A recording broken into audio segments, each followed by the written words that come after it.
Okay, great. It is now recording and it should be saved. So, hey everybody, welcome to this separate little study session.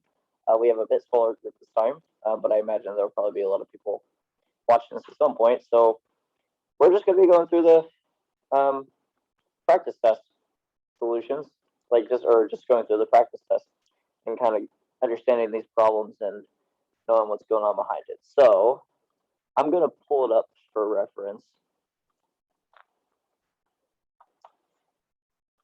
so I can have it myself. Apologies. At least with the recorded version, they can always skip ahead. So for those watching in the future.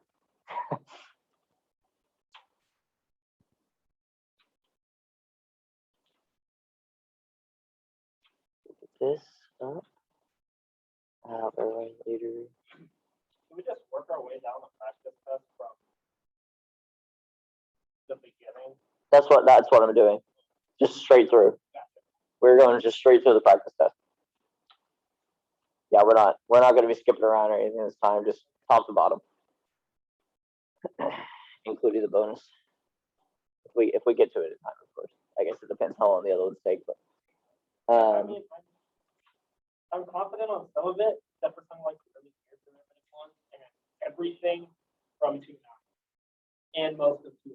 Yeah, no, I understand that. Okay, let's see. There we go. Practice test, chapter 2. I'm gonna get Zoom side by side here. Let me screen for now. It's chat screen as well, so I can see both, and we'll hop into it. Okay, so number 1. To make sure we can. Okay, number 1 says define. They can see that. Yes, find dy over dx of y. I just zoom in on that a little bit. Okay, y equals the square root of 3x squared minus 2x. Okay, so let's take this a step at a time, right? So what rule am I thinking about using first? What is it? Okay, yes, because that's going to be the outermost thing, right? So I want to rewrite this just for everyone as y equals 3x squared minus 2x to the 1/2. So then now we're going to start finding dy over dx, which let's see.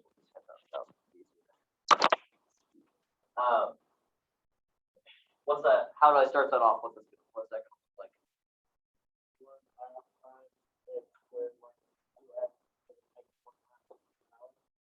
Right. So we just did the outer power rule, right? We considered that we have f of x and then that thing with the side, and we did 1/2 times this to make 1/2 power, right? Now what rule do we use? Chain rule. Yes, because the thing in here is an x. It's something besides x. So now we just use power rule again on the inside. So what is the derivative of? Great. Yep. 2 comes down. 2 times 3 is 6. X. Derivative of x is 1. So we get 6x minus 2. Okay. Simplify if you want. This 2 can cancel out with a couple things. And so I'll rewrite it as final answer. You can leave it like this, or you can simplify to 3x minus 1 over square root of 3x squared minus 2x. Okay, both are the same thing. You can do as you wish, I guess I'll say. But this looks a little nicer. So, okay, are we feeling good on that one? That one's not too bad. It's just a good starter problem. Okay, so then we get into number 2. Right below it. Find dy over dx of y equals tangent of x squared plus secant of the square root of x. Okay, so we know with derivatives that I can take one term at a time. So let's focus first on this tangent of x squared. How do I take the derivative of that? Start with the power rule. Well, Could you do it like a chain rule on that? yeah, so we're going to do chain rule. That squared, keep in mind, is going to be with the x, because if we're saying tangent squared x, then that would be here. They usually put that there. Okay. So this is the tangent of x squared, right? So we need to use chain rule here, right? First, I need to do the derivative of the outside, which is what? Secant squared, yes. So dy over dx, we get secant squared of x squared, and we multiply that by the derivative of x squared, which is what?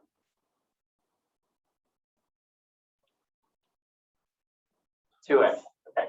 I was like, I don't know if there's some way of saying it. I was like, yeah, just 2x, right? Okay. Now we do the same thing here. What is the derivative of secant?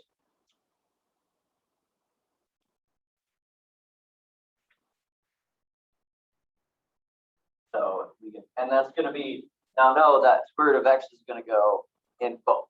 Yes. So I get the secant of square root of x times the tangent of the square root of x. Okay. That whatever's on the inside here carries through to both. Okay. But I don't do the derivative here again, have to mix things around. I just take this and I multiply by the derivative of the inside. Which, what's the derivative of the inside in that case? Well, it's square root of x, right? Oh. What's the derivative of the square root of x?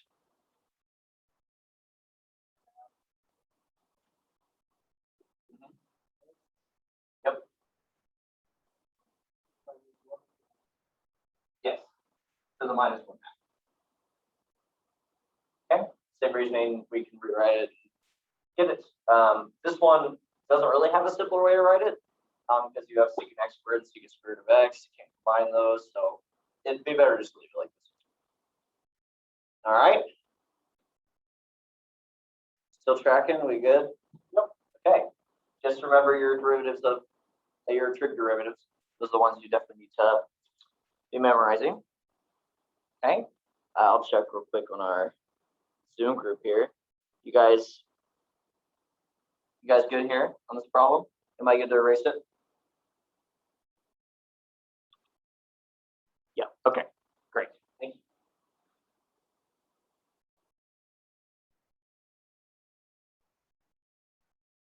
How many problems are there total on this thing?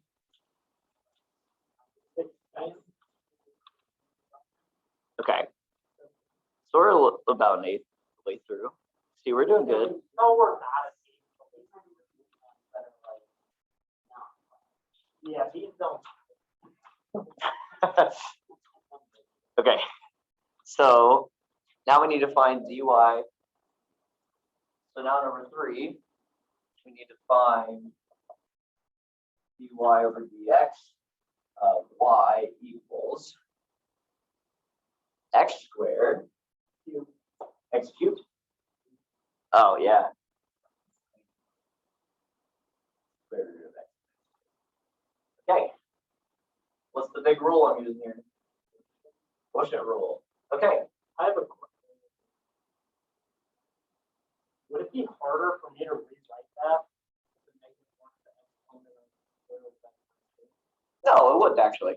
You could do that as well. So just to repeat it for you guys, just to clarify what we're talking about. I could take this problem and rewrite this as x cubed times x minus 2 to the minus 1/2 power. Okay. So from here, you could use product rule to solve it, and it would give you the same answer. Okay. So it's your preference of what to do. I don't know, what is the group prefer here? Do you guys want to?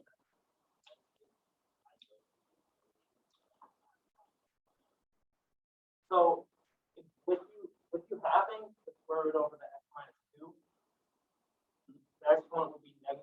And how do you get from that -1 to the -1/2 once you get rid of all of it? So, right, anytime it's a general rule that if I have 1 over x to the n power. Oh, okay, I got confused. 1/2 is what you put. not Yes. negative 1/2. Okay. Yes. Yeah. So, yeah, 1/2 is the power of this. So I can just figure that out. Okay, so we'll carry out the quotient rule, but just know that you can do product rule in that if by writing it like this. So sometimes it's easier, especially if you have something like 1 over x squared. Just write that as next to the negative second power. Make your life easier. So when we're doing this, right, we do quotient rule. So someone tell me real quick what quotient rule is. So we have the derivative of f over g equals what?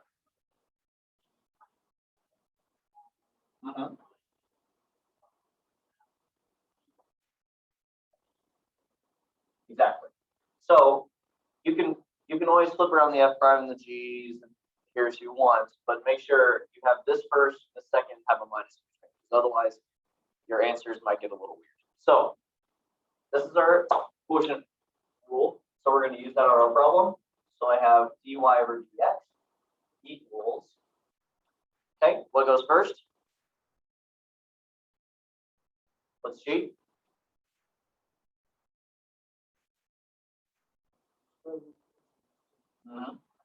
Yep. And then f prime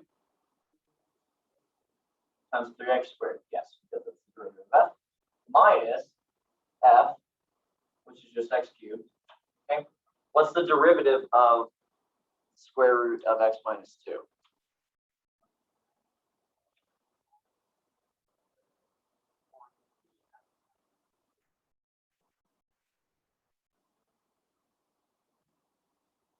And then will chain rule do anything? Why not?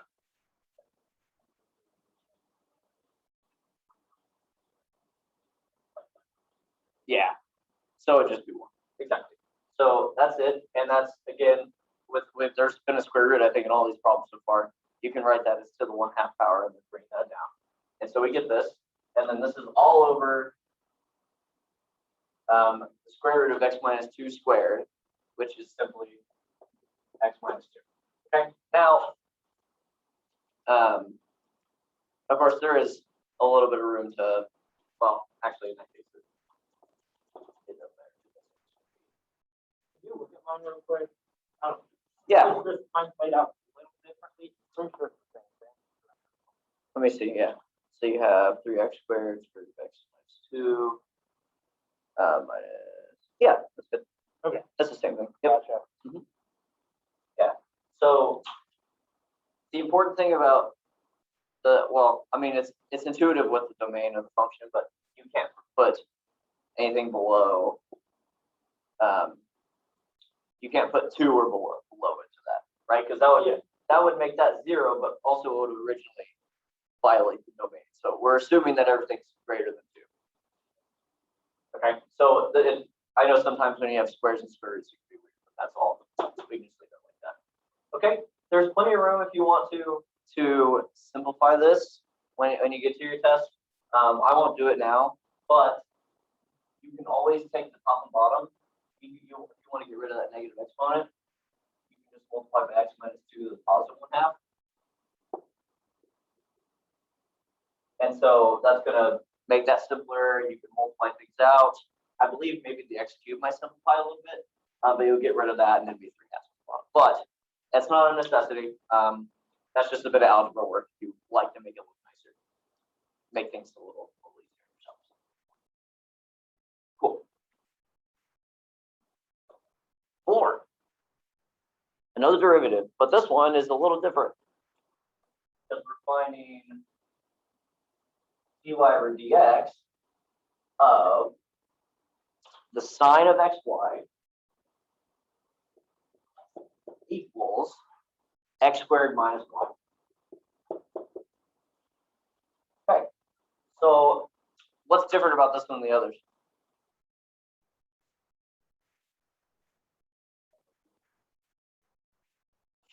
And why is that?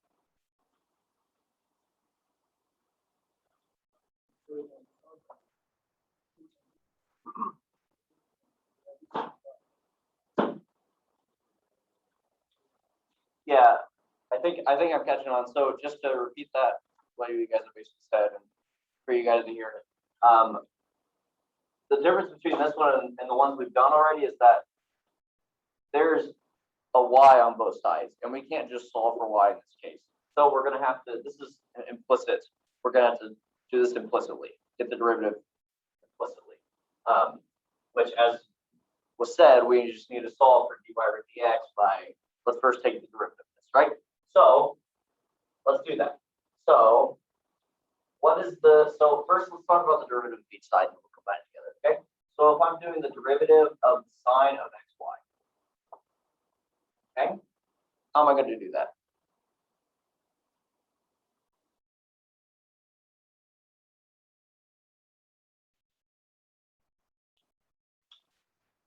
Right, what's my first step?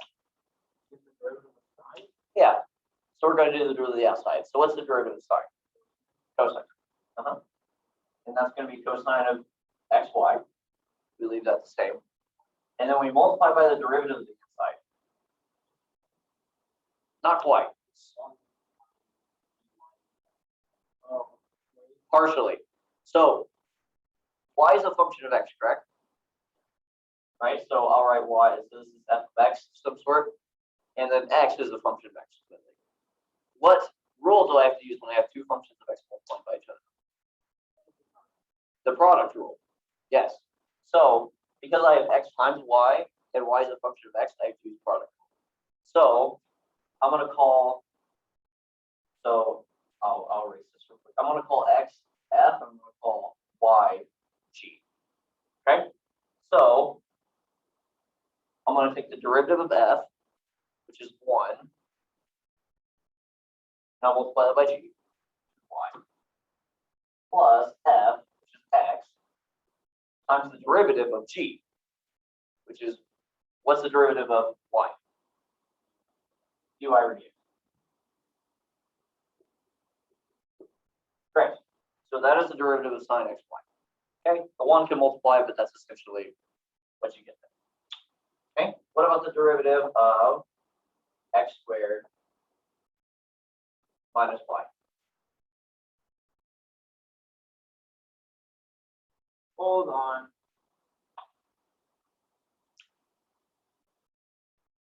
I could, let me just write out to match up the product over here. So we had f times g, and so this would be f prime times g plus f times.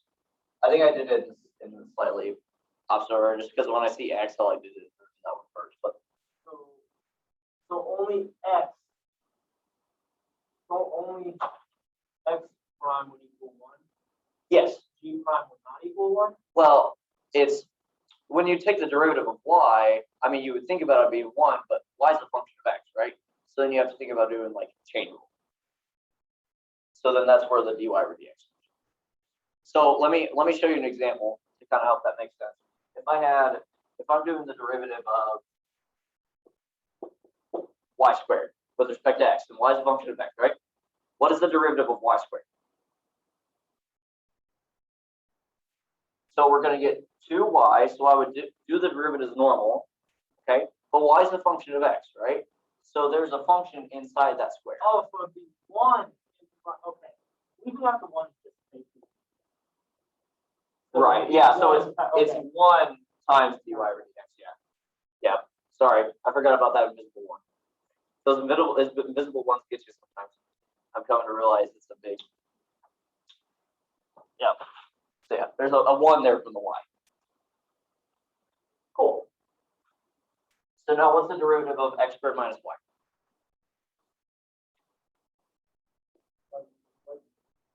Exactly, minus, and I'll, for everyone, we'll do 1 times that dy over dx. Because the derivative of y is 1, but then you multiply by dy over dx. Okay. Now, I'm going to unplug this for now. And I'll move this to the left. So I can continue my work on this side. So I just need to set these two things equal to each other. So I want cosine of xy times, and I'll simplify all the ones here multiplying. I get y plus x dy over dx equals 2x minus dy over dx. Okay. I need some more suggestions.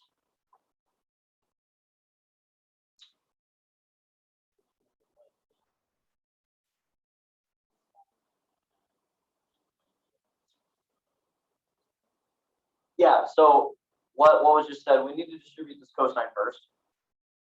Okay, because I want to get that, be able to kind of move that dy dx around. Right now it's inside this parentheses. So I'm going to distribute the cosine xy, and that will give me y times the cosine of xy plus x times the cosine of xy, and I want to put that dy over dx.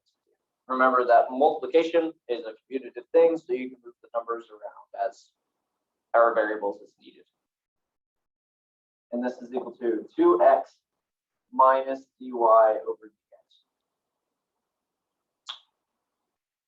Okay. What is the best plan of action from this point?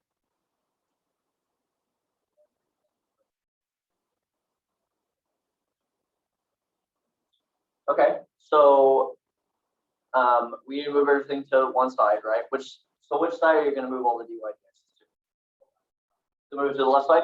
Okay, so we'll move all the dy over dx to this side to get them by themselves, right? So I need to add a dy over dx to this side from here.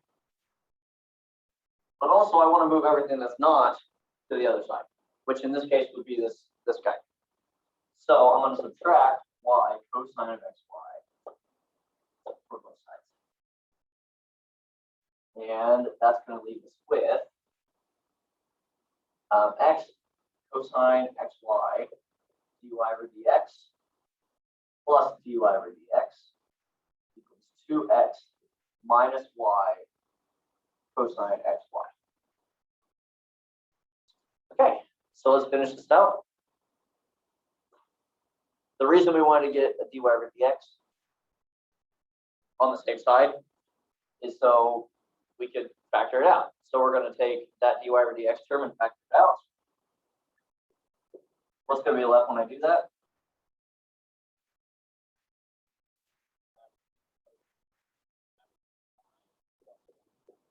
Yep. Plus 1, right. And that's equal to 2x minus y cosine of y. So then what is my final answer going to be?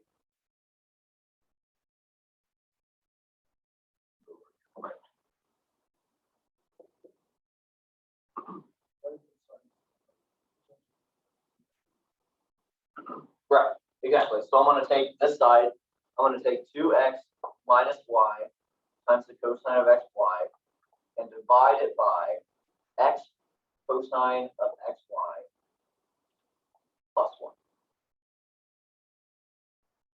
And that'll be our answer. Okay, now on this step up here, we moved everything to the left. We moved all the dy over dx to the left, but just for everyone watching later, and for now, if you want to move to this side, you can. Just make sure you put all the dy over dx terms on one side and move everything that's not on the other. Okay, so if he says enough to simplify, where could we have stopped? Here, Your line, for real? you have to go here. Because in those ones, right, we wanted dy over dx, which was all of this side that we didn't have to simplify. We didn't get dy over dx until we got to this step. Oh, right? Because we had to move things around to get it, unfortunately. So this one doesn't work as the other ones did, where you could just stop. don't have to worry about the simple line, whatever. No, you don't have to simplify this. Most of the time, it won't even simplify. Yeah. Really? Yeah. Well, this doesn't. Yeah, it doesn't simplify at all. Sometimes it might, but it really depends. Okay, so those are all the just find the derivative of those problems. Okay, first 4, kind of our easy ones, I'd say, relatively, right, with everything else. So we good here? say the first four were the easy ones relatively? Well, that's what I was quoting your guys' words. The first three? The first three? Oh, but you didn't include four. I thought four, since it was in that same chain, wasn't a part of the list. Apologies. Okay, so now we get on to 5. Oh, and 6 is fun too. This is not. I promise it's not too bad. Is it as bad as 4? No. Because like 4 is not hard, but I couldn't do that on No, 6 isn't all moving around as much at all. Okay, so we are going to, excuse me, let me get this back. Okay, so number 5, we want to find the equation of a tangent line at 1, 1. So find tangent line at 1, 1. At 1, 1, on the curve y squared equals x squared times, x cubed. Okay, y squared x cubed times 2 minus x. Okay, so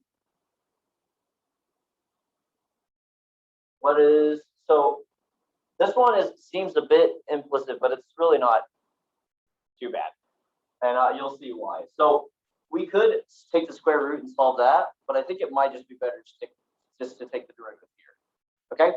And if you want to, you always can. Like that would be an easier, like maybe a more easier way to think about it. But for now, we're going to do this implicitly. So when I take the derivative, and actually let's multiply this side out, right? Why leave it like that if we can multiply easily? So we're going to get y squared equals 2x cubed minus x to the 4th power. Great. Someone want to tell me what the derivative of this is?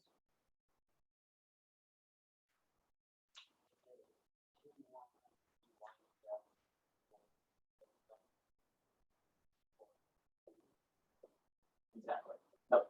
So to repeat that, we took the derivative. So on the left side, it's in terms of y. So we do that implicitly. So you bring the 2 down, 2 times y, and then you do chain rule times dy over dx, and that's going to be equal to the derivative of the right side, which is just simple power rules for x. Okay. And then if we want the slope of the line, right? Because we're doing tangent line. So to get the slope, which is dy over dx, we need to solve for it. So I'm going to divide that from both sides. We get dy over dx equals 6x squared minus 4x cubed all over 2y. Oh, that was my question. I didn't know you would just divide by 2y. It would. Yeah, that's absolutely fine. Okay. Things can simplify there, but I'm thinking with the point we have, we don't need to worry about that too much. Okay. So if I take dy over dx, and this isn't exactly how you would do the notation normally, but I'm going to do dy over dx at 1, 1, right? That's going to be, because that's the point we want to evaluate at. I'm going to get 6 times 1 squared minus 4 times 1 to the 3rd power all over 2 times 1. Okay? So what that's going to be?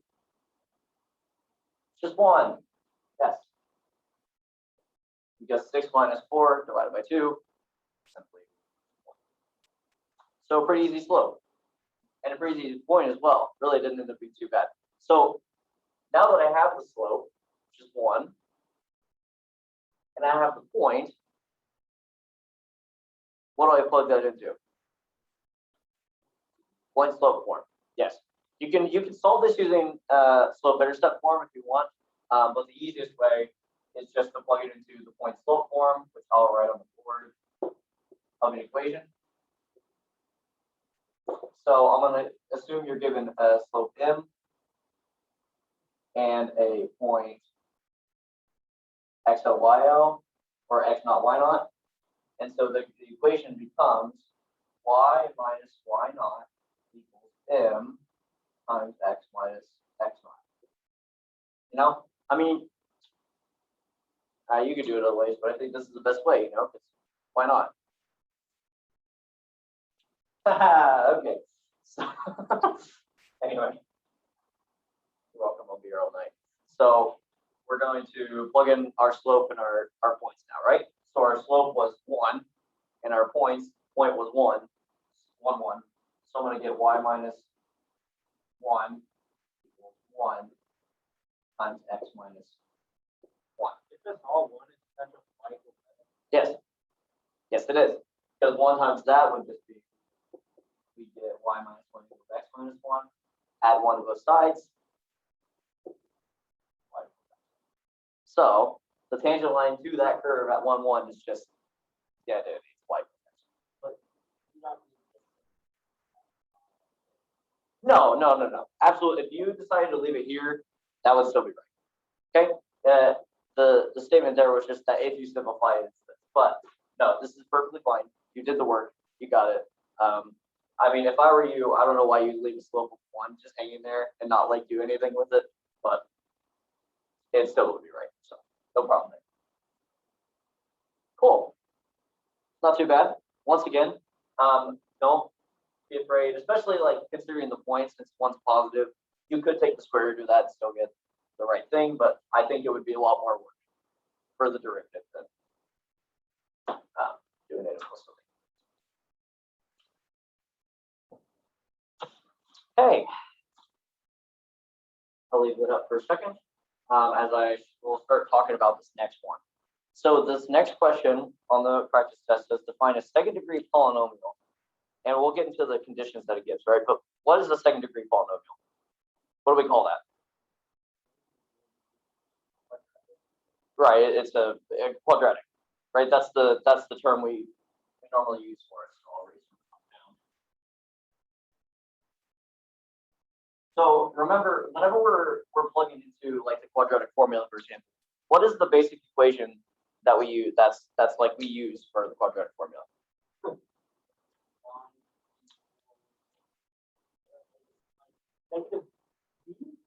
Not the quadratic formula itself. Oh. You don't have to tell me the quadratic formula itself. Okay, you're thinking of, that's not exactly what I'm thinking of, right? Right, in the quadratic formula, you have to put A, B, and C in it, correct? Where did that A, B, and C come from? A is your Right? Okay, so this is the normal equation for a quadratic. Okay, so that's something, as soon as you read second degree polynomial, you would want to have something like that in your mind. Okay, and instead of y here, I'm going to put f.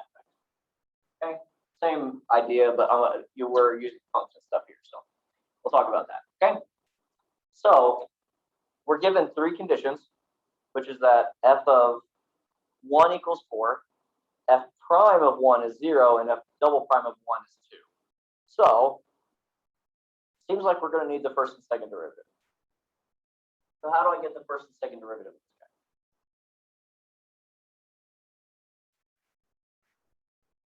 guy? Yeah. A, B, and C are just constants. They're just numbers, right? So we just do normal power. So what is f prime of x going to look like?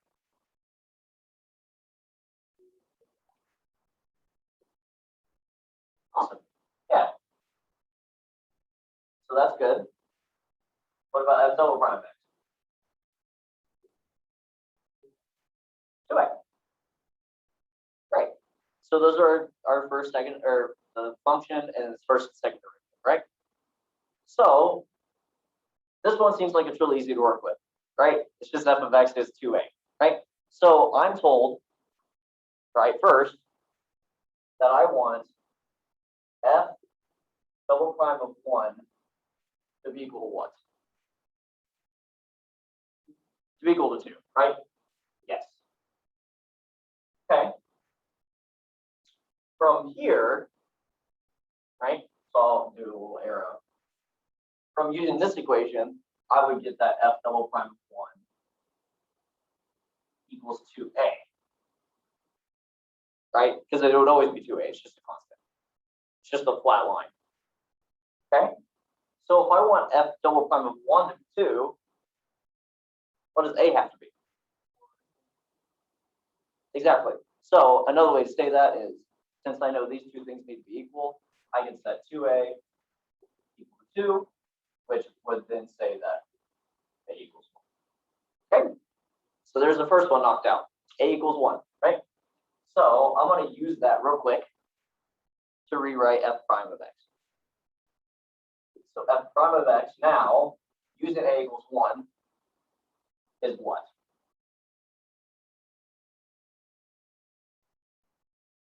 If I put A as 1 in here, what do I get? Yeah. So we get 2x plus b, right? So now we have the equation of a line. What condition is given for f prime?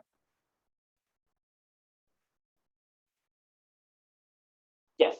So we need f prime of 1 to be equal to 0. Right? But we also know from here that f prime of 1 has to be 2 times 1, which is 2, plus b. So you can probably pretty easily guess what b has to be still. But just for the sake of completeness, I'm going to say 0, since these are equal, has to be equal to 2 plus b, which when you solve it, would give us b equals minus 2.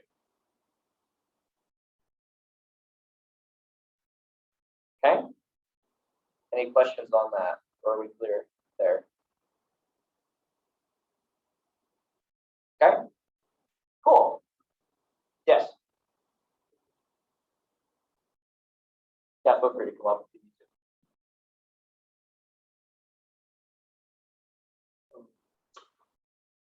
you need to. So A equals 1, right? So I put the A equals 1 back in. So that gave me 2x plus b. So that's where that went to. Okay? And if you want to, you can always, if it's easier to see, like if you have this problem on the test or something, feel free to always put in extra steps for yourself to say, oh, A equals 1, put this in. But yeah, we just plug that in there and we get that. Okay. So now, and I'll actually write put a little arrow here to keep it consistent. Okay. So now we finally go back up to the top one, right? Which knowing our A and B is what? What does that look like?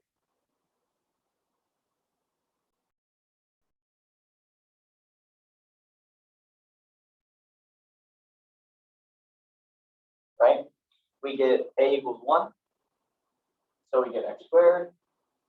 B equals -2 minus 2x plus c. All that's left is to find what c is. Okay? What is our condition at f1? Equals 4. But from here, we also know that f1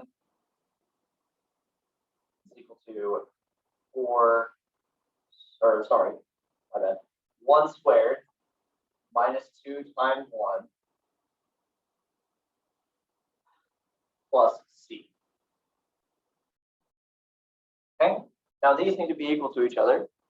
Again, so what's 1 minus 2? -1. So we get 4 equals c minus 1. So what does that tell us about c? What is it? 5? Yes.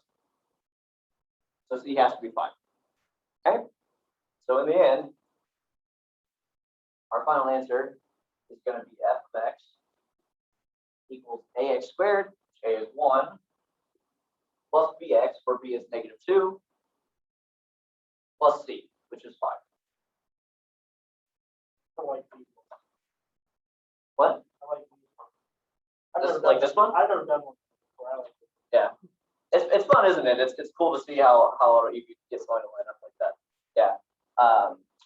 So this is the answer, right? So it's a little bit of just like, here's your derivatives, right? And know what your basic equations are. You just need to get something that works, right? So you can always, you don't have to go left or right always. You can work from the bottom to the top and go from there.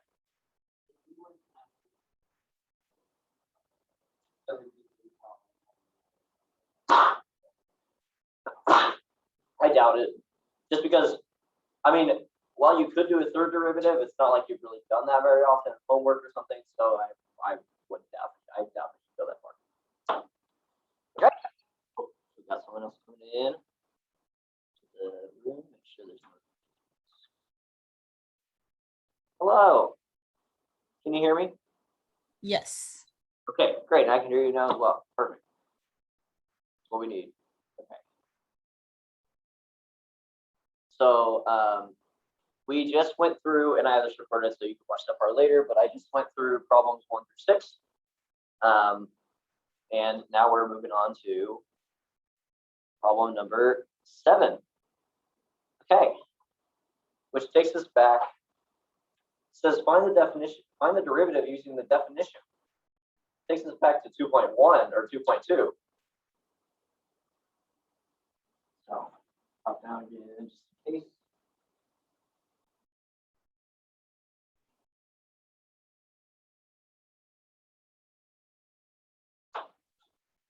So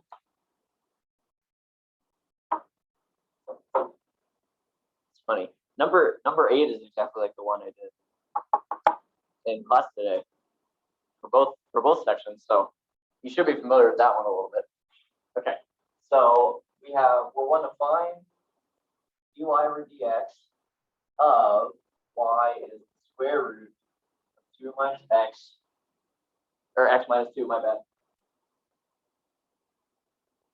Using, what is it? I have a question, sorry.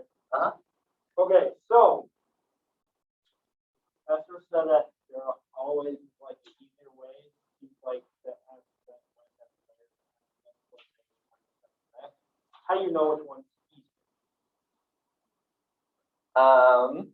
Well, I would say generally I wouldn't really attempt to use the f of a one, Okay, I've never done unless that. or the f of x minus f of a, unless you're like no, it's up for a certain number value, because then it works out pretty well. Otherwise, it might it should still work generally, but it's maybe a little more sketchy, I guess is the word I'd use. So I would use x plus h minus f of x to do this, because that's the more standard definition of this. But first, before we do that, right, we want to be able to check our answer, right? And you know how to do normal derivatives now. Let's figure out first, what's the derivative of square root of x minus 2? Just by our rules, right? So I'll write cheating way. What is dy over dx?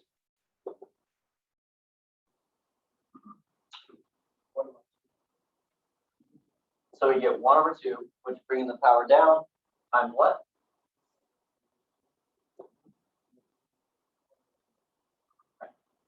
And then chain rule says I multiply by 1 plus 0, which is just 1, okay? So I get this, and to be able to compare it better, I can rewrite this as 1 over 2 times the square root of x minus 2. Okay, it's the same thing. You just take the power, bring it to the bottom, and 1/2 is the same thing as the square root. Okay, so this is the cheating way, right? Now how we know to do it faster, right? But the reason we do this is because we want to verify that the answer we actually get, like for the definition, matches up.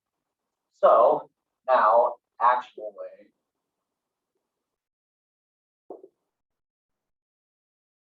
So what's the definition?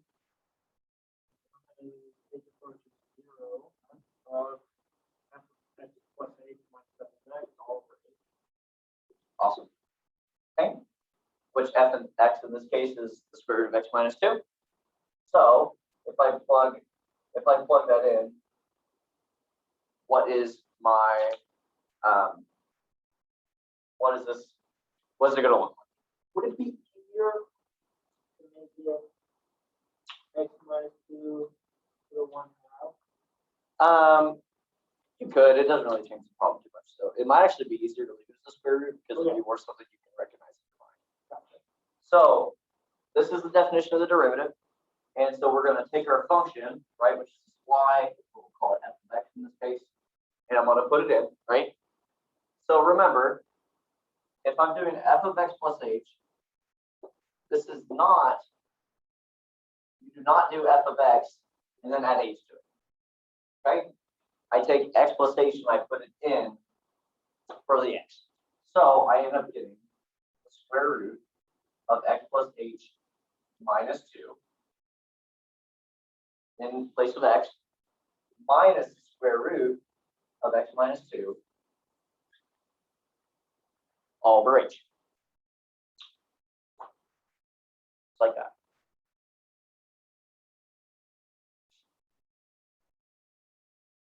Okay. So, what do I do now?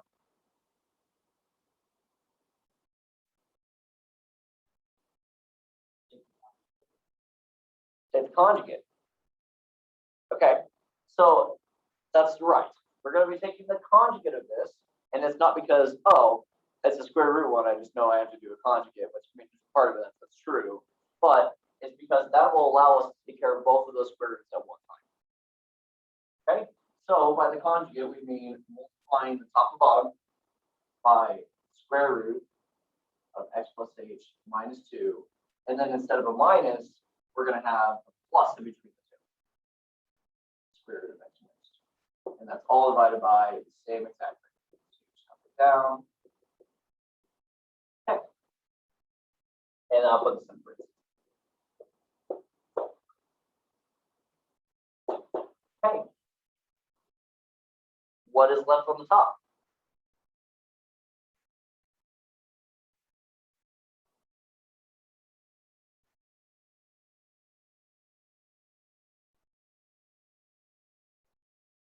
Oh, x plus h minus 2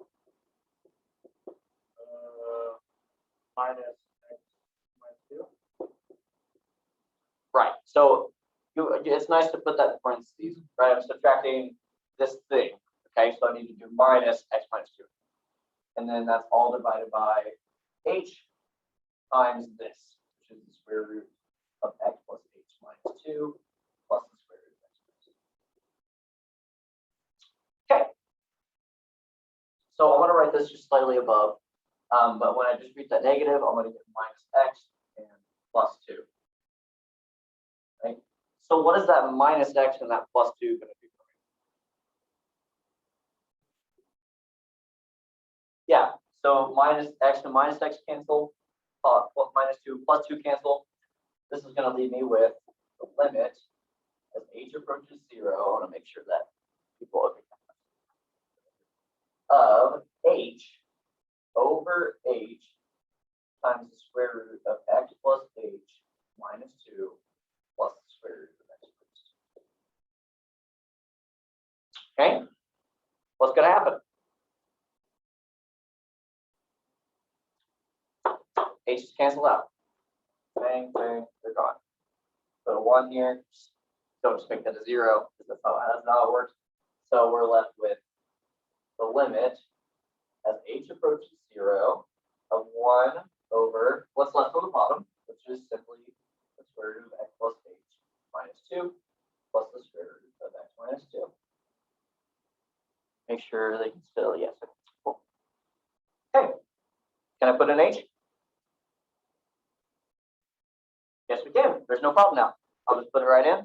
So that's going to give me 1 over the square root of x minus 2 plus the square root of x minus 2. And these are the same, so I can add them together. And that'll give me 1 over 2 times the square root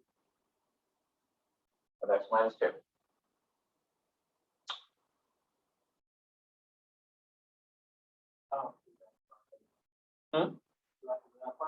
This part?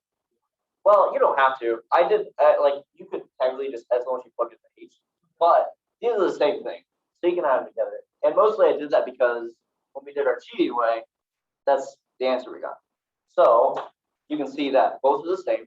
So you're confirmed. Oh, I did it right. Okay. Right. Because if you have this, and you know that's right, and then you get down here, you have something completely different, you better go back and check the work because you messed something up and you gotta try again. Okay. Yes.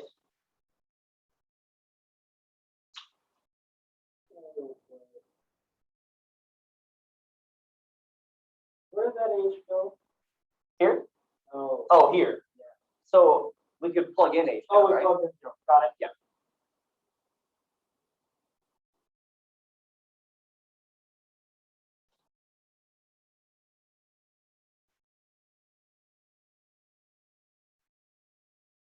Okay. So I'll let people finish writing down this one, of course, but I've already done number 8 basically during the recitation time, and I assume most people already wrote that down. It's just different. The first, you want to do it again? I have like 2, 8, and 2, 9, just one. We're Okay. not very helpful. You want to do it again? Are you guys? Do you want to do it again? Okay.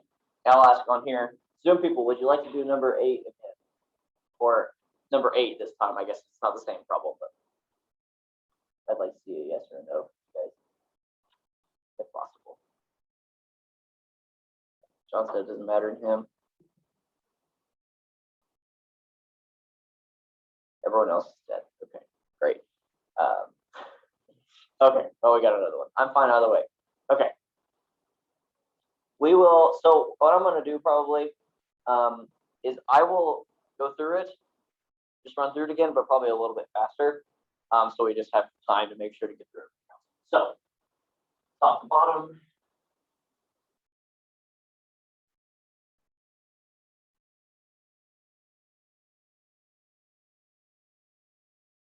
Great. So it says a balloon. So I'll draw.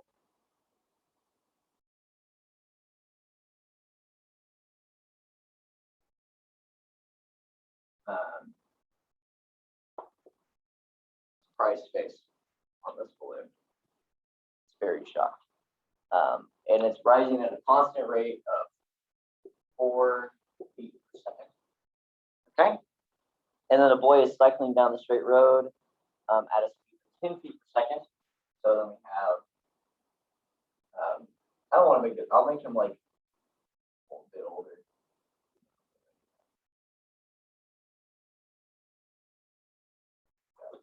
Big arms. You can have him here.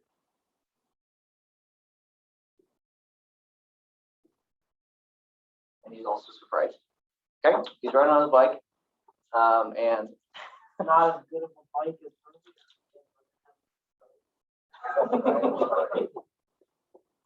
okay, there's this folks. Okay. And he's at a speed of 10 feet per second. And there is 40 feet between him and the balloon, right? So, and then we're asked to find how fast is the distance between them changing after 3 seconds. So the balloon just keeps going up. So it'll be at a point, maybe I'll just say, well, I'll just put it over here. It'll be like right here or something at this point.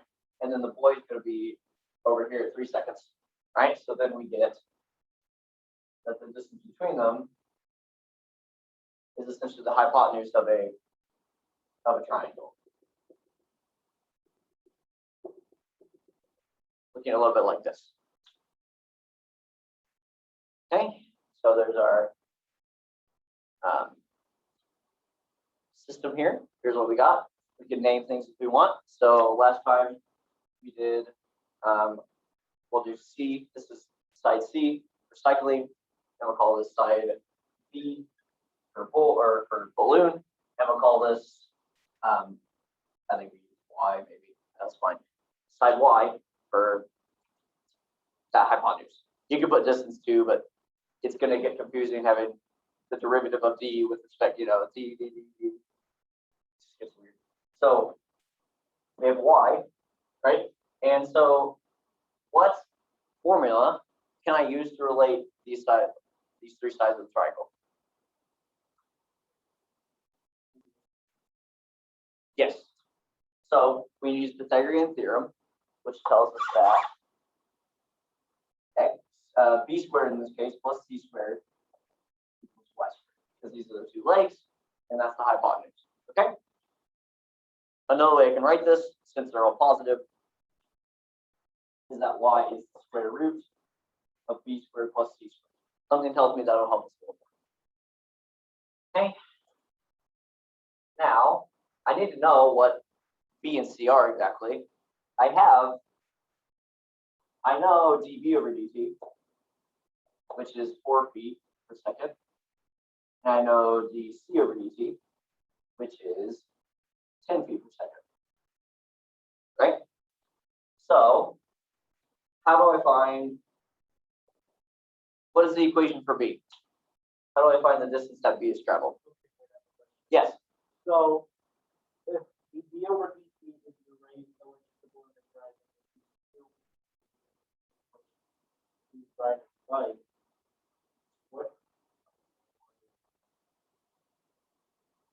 what would the answer be?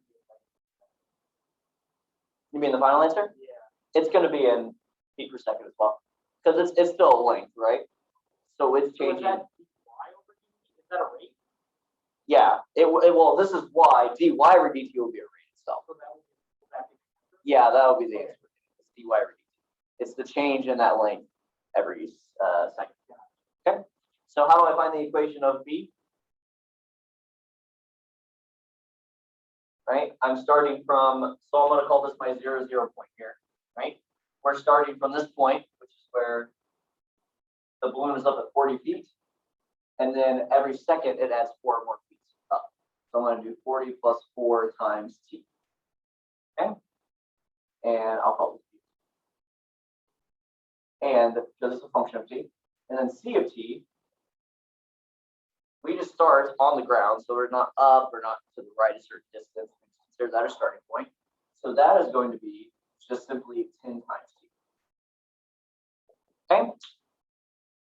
And those are our two equations. If they're moving at a constant speed, so there's no random change, they're going to be keeping that constant. And that'll tell us their distance at each spot, right? And we want after 3 seconds. So b at 3, what's that going to be? That's going to be 52. 40 plus 4 times 3 is 52. And c of 3, 10 times 3 is a 30. Great. Now, we do need to get dy over dt, right? Because as we said, that's the answer we want, right? We want dy over dt, because that's what the question is asking for, the change in this length between the two. So, what needs to happen to this equation is y equals the square root of b squared plus c squared. Take the derivative of it. So I'm going to get dy over dt equals what?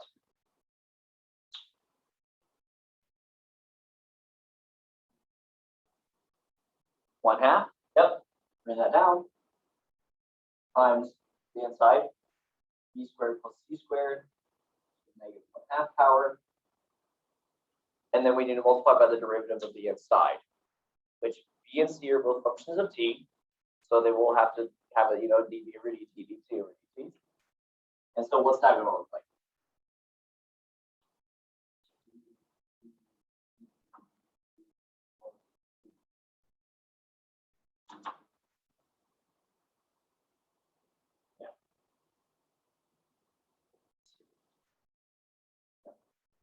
All right, I know we were all pondering if it was to be or not to be, but it's to be.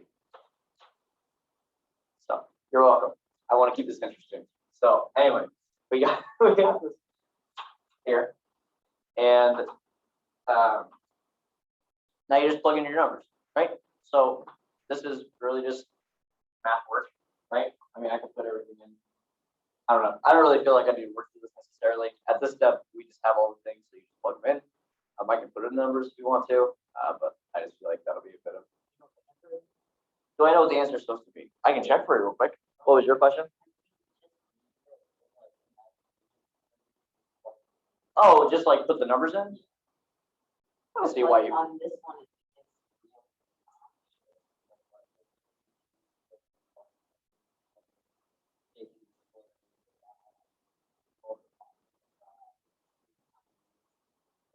Yeah, it doesn't even have a nice. It doesn't even have a nice answer.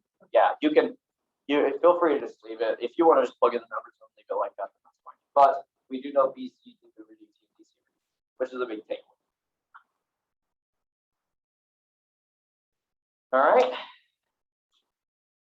Great. So there's a real quick recap of that sort of problem. I'm sad that that one doesn't work out as the one in the book does, but because it was, I didn't do it the one recitation, but actually, I don't, maybe I did. I can't remember, but it would end up being 75 when you did the square root, actually. So it was nice. Okay. Great. Now we have another problem. So I'll erase the price balloon. And beard fan. Or beard boy. I guess you avoid the problem, but I don't know. Hit puberty pretty fast, I suppose.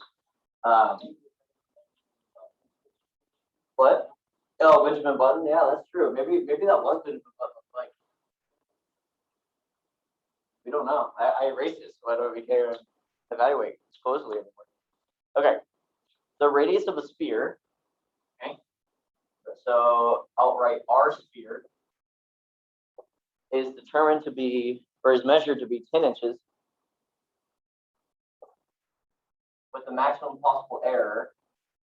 I'll write error for now, but that will probably be written as something else, is 0.25 inches as the max error. Okay. It says find the estimated maximum error and relative error in the calculated volume of the sphere.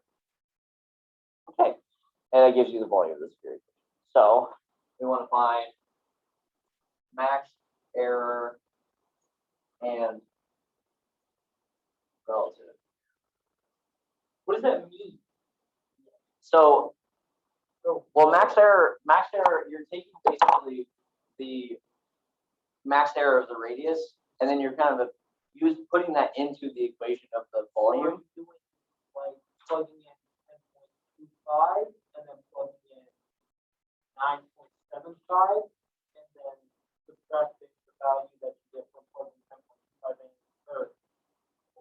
You know what I mean? I'm trying to remember exactly how to. I'm gonna go grab the book real quick just to make sure, because I don't want to tell you guys anything wrong. Give me 1 second. I just have to write out full name. Like,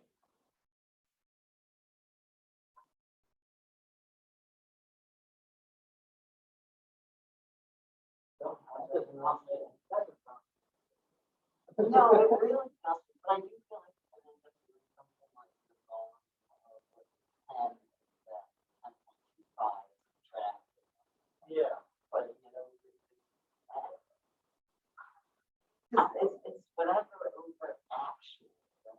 Yeah, so I'm pretty sure it's gonna be like you get 10.25, calculate that, Yeah. and then you get 9.75, calculate that, calculate the 9.75 one from the 10.25 one, and then get that and put it over 10. That would be like, Is that right? not quite. So what you're gonna do, it says the possible error is found at most. So we're given 2.25 is the max possible error here. Okay, and it wants you to.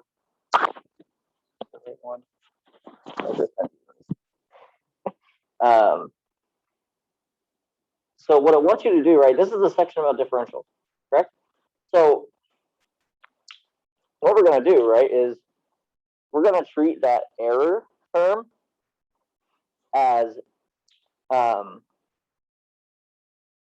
that change in the function in the radius, right? So you have this original radius, and then it could be slightly off.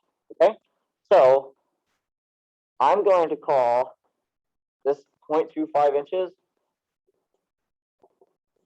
This is delta R, or even better, I'll call it dr. Okay, because that's the error amount. That's how much I might be off for my x, or in R in this case. Right now, what we want to do is we're going to get the maximum possible error, right? Which we talked about. I think we did 2 examples during the later recitation, where you were finding delta y, you were finding dy. Okay, dy in that case will give you the larger error. Okay, so that's what we're going to be doing here, right? We're going to be doing dy, or in this case dv, right? Because we're going to find that maximum error in the volume, right?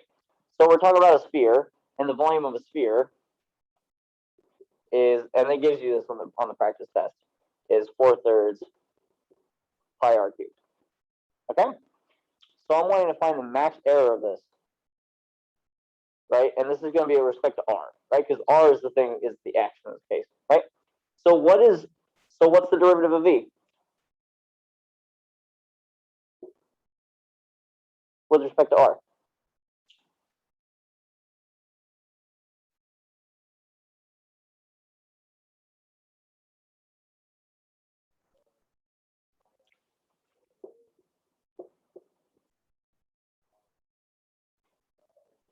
Well, it would just be that, right? Because we're doing with respect to r. So you don't have to worry about, yeah, so this is the derivative of v with respect to r, okay, at any point.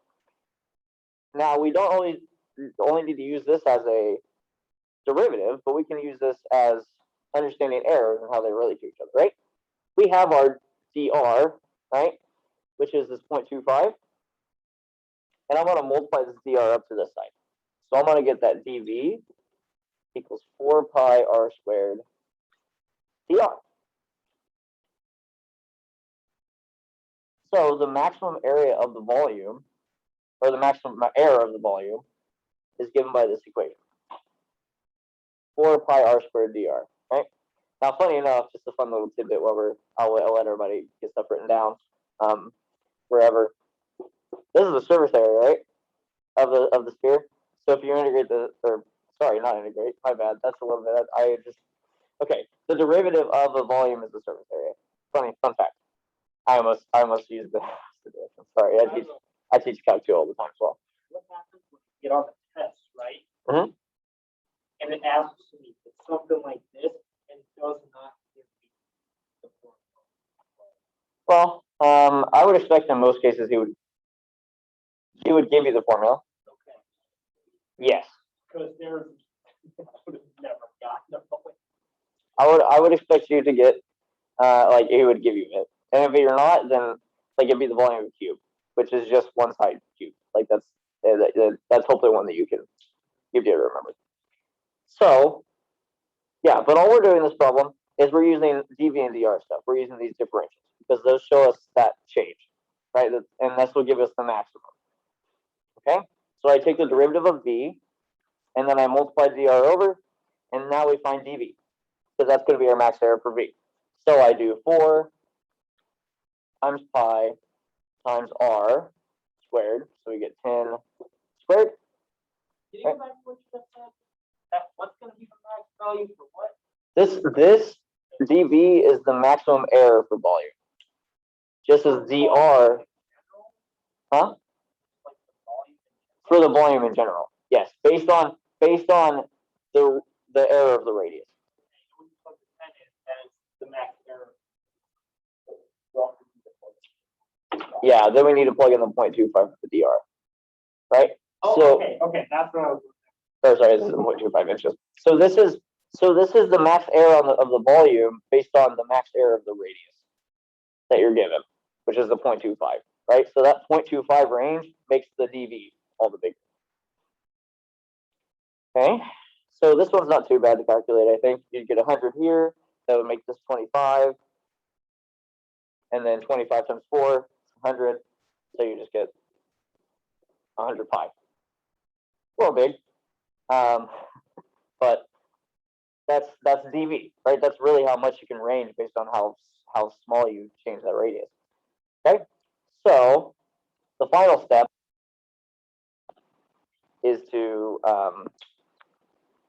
right, we found a max error. So this is max error right here. This is 100 pi. That's how much we can be off. Okay, but now we need to find relative error. So that means I'm taking this error I found, which seems pretty big, and I'm going to compare it to the original value, or what the value is supposed to be, and see how different they are, what percentage. So to do that, so relative error is equal to dv over v.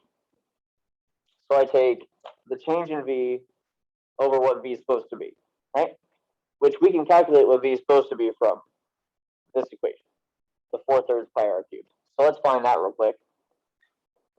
What is So V when R is 10 is 4/3 pi times 10 to the third power. Right? Which is a little big. But the battery's on low. So it's gonna be a little bit. 10, 100, 1,000. So you basically get 4,000 over 3. So, Yes. so when you do DV over V, it's just the same. What is it? Yeah. This so dV is what we just found. V is what the volume is supposed to be, what it should be based on the 10, Okay. right? And so we get that, and it's supposed to be 4,000 over 3 pi. But because of that error range, it may not be that.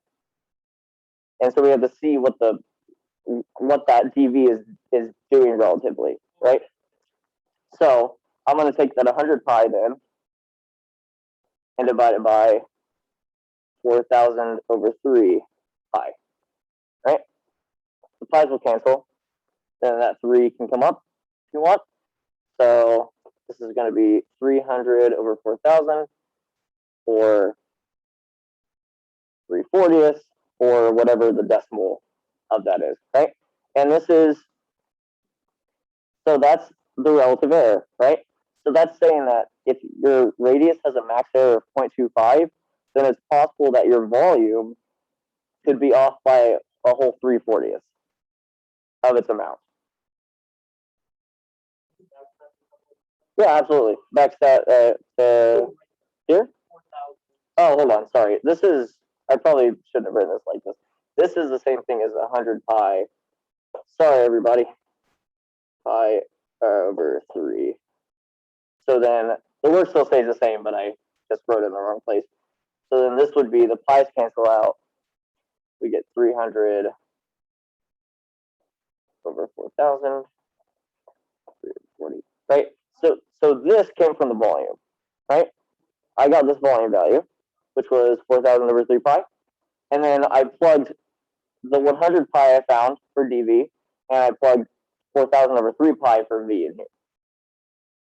Right? Yeah. Yeah.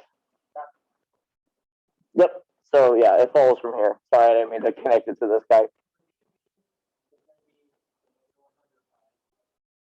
Yep.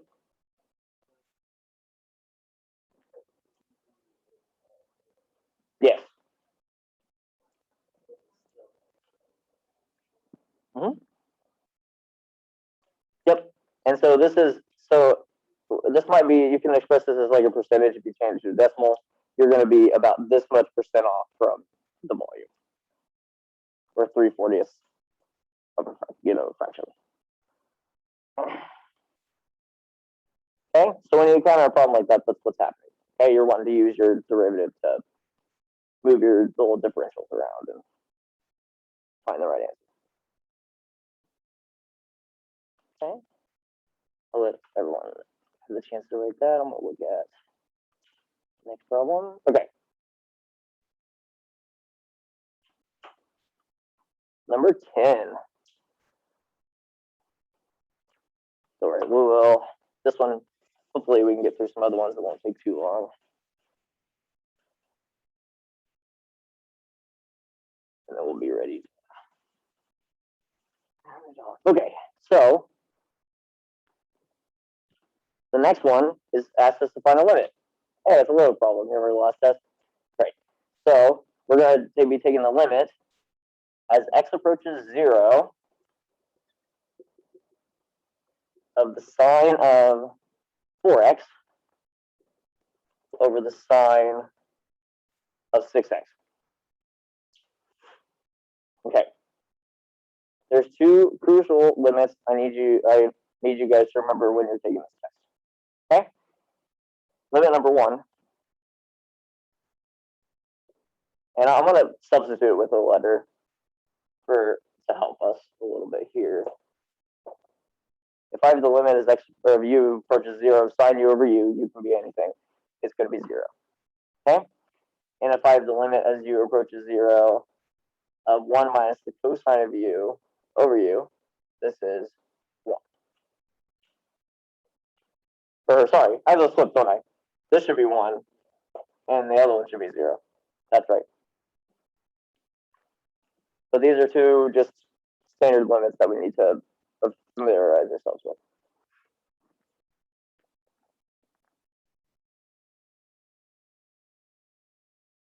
So the question arises, how is this going to help? Well, it seems clear we're going to be using this in some way. Okay. By the way, I just want to mention, based on what I saw from some of the first of Maple projects, please, I know some people have found out about L'Hopital's rule in some way. You're not supposed to learn that until Calc 2, so do not use that. You could use that here, but that's not allowed. So please use your normal methods that we know, which is these limits of this. So I need to use this somehow, right? But I'm missing a few parts. Okay, right? If I would need sine 4x, right? Hypothetically, what the best situation would be is if I had sine 4x over 4x and then sine 6x over 6x. Right? That would be the best situation. Right? So how could I possibly make this into a reality from what we have here? What should I do?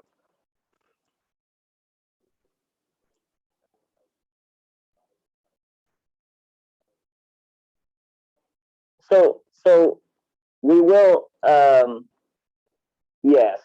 So so what I would suggest to do first is maybe not 6, just because with the 4 and the 6 it can get a little weird trying to get them. So maybe, but they both have a 2 involved, right? So let's divide maybe by 2x. That will give us a good start. And whenever we divide from 1, we divide from both, right? So this is going to give us the limit as x approaches 0 of the sine of 4x over 2x divided by the sine of 6x over 2x. Okay? Now I have two different fractions, right? So I'm gonna focus on these guys individually. Okay? There's this big line in between them. I'm gonna focus on each individual one. Okay? I need this to be 4x, the bottom. So I'll make sure everybody's good here. Okay? So we divided by 2x because we said I needed the sine u over u situation. Okay? I want this to be a 4x now. What should I do to make that a 4x? So I'm going to multiply that bottom by 2, right? And then I'm going to multiply the top by 2 as well. Doesn't change anything. We still have the same answer. What about here? Well, we won't do 2 again, right? Because we want 6. So I need to multiply by 3. Because I want 6x on the bottom. Okay?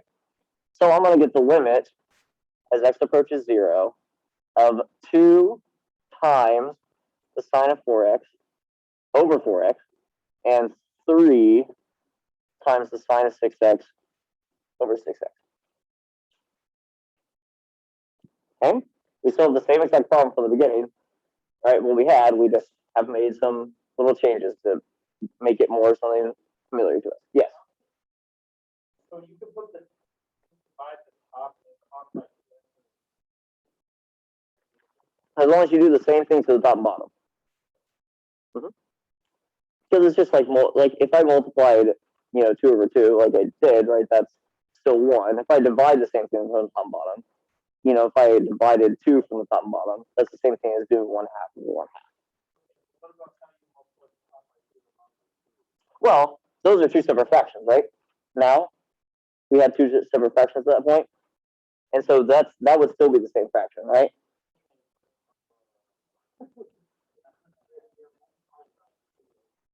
Yes. Yeah, I'm multiplying by 2 over 2, right? Which is 2 over 2 would be 1 in that case, and 3 over 3 here is 1. So I'm really multiplying by 1 on the top and bottom. Okay? So the 2 and the 3 are just chilling here. what's the limit as x approaches 0 of the sine of 4x over 4x?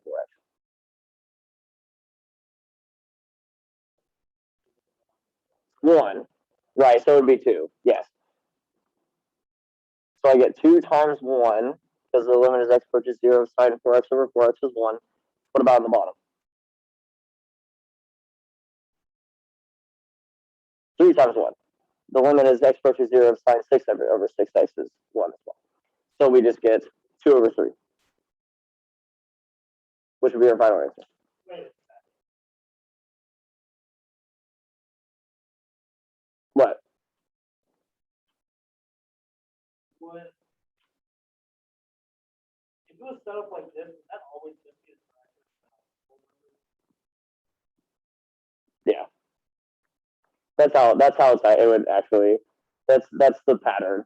So if you see that problem on your test or something similar to it, you would say, oh, I know it's just going to be these two divided by each other. But you still need to show the work to prove that, essentially.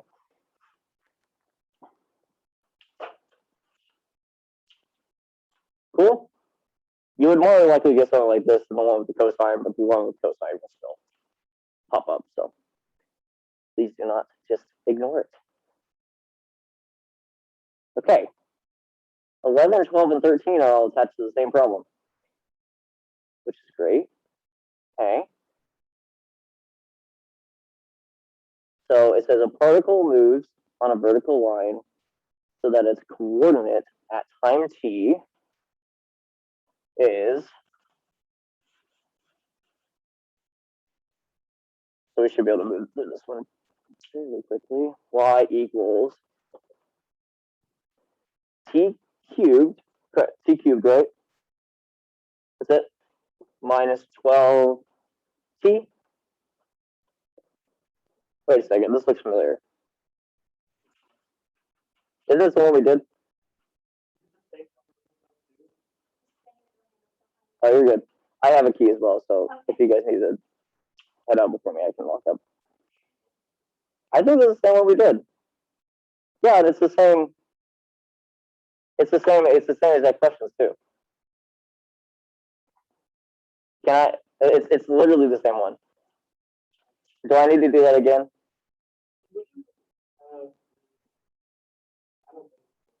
Okay.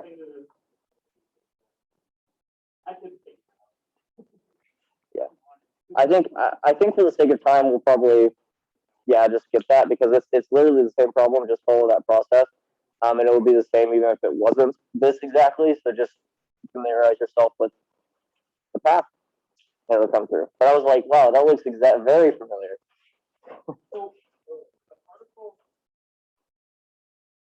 so when the particle's moving upward, what do we solve for to find the value? You're still gonna be doing the derivative, right? Are And you simplifying the velocity?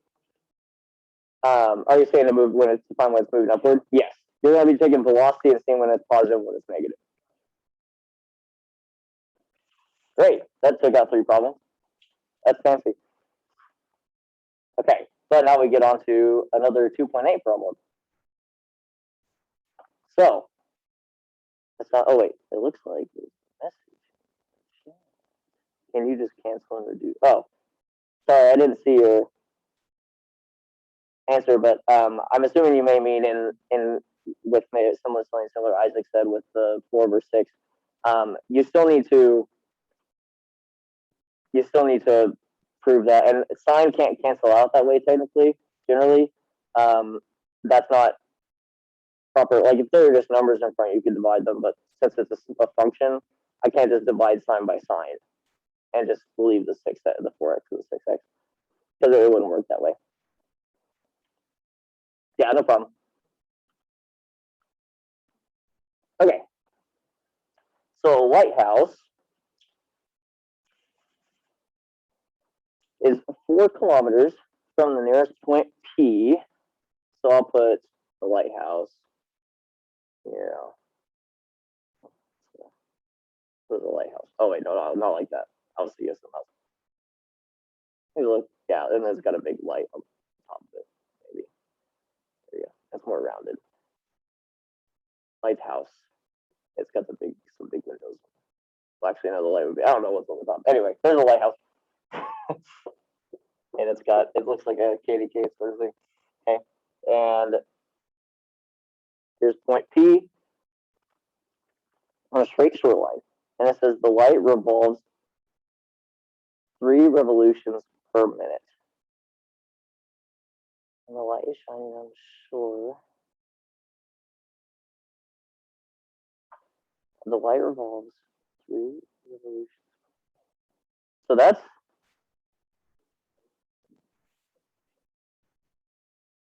well, we could. My question is that light's going to be revolving into our picture because of how the lighthouse works. So this is, I'll put 3 revolutions per minute. We can come back if we need to and change that, but let's get all of our information. Okay, and it says when the light is shining on the shore, 1 kilometer from point P. Okay. So when it's shining on the shore, 1 kilometer. Oh, somebody left. Or maybe they dropped out on accident. 1 kilometer from point P. What is the rate of change of the light along the shoreline? Okay, so this is a very interesting problem. If you'll for me, man, I'm actually going to, I don't want you guys to look at it, but I'm going to check the solution, and then I'll try to explain it from there. Because again, I don't want to communicate anything that's wrong.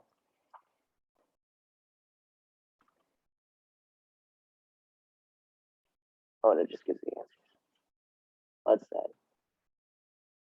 Okay, so when the light's shining on the shore 1 kilometer, what is the rate of change of the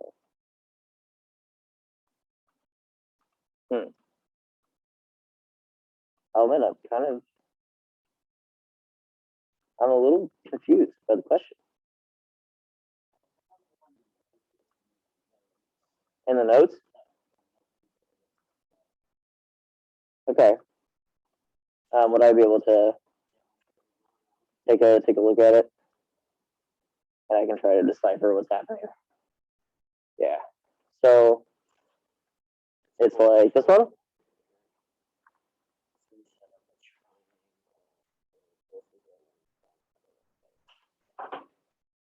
Right. So but it's talking about this angle of the elevation.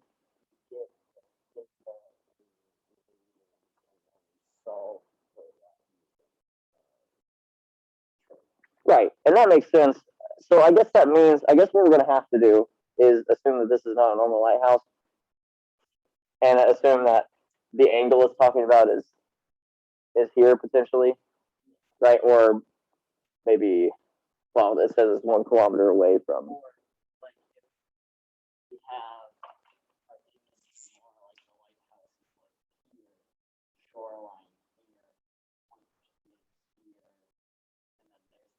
Oh, yeah.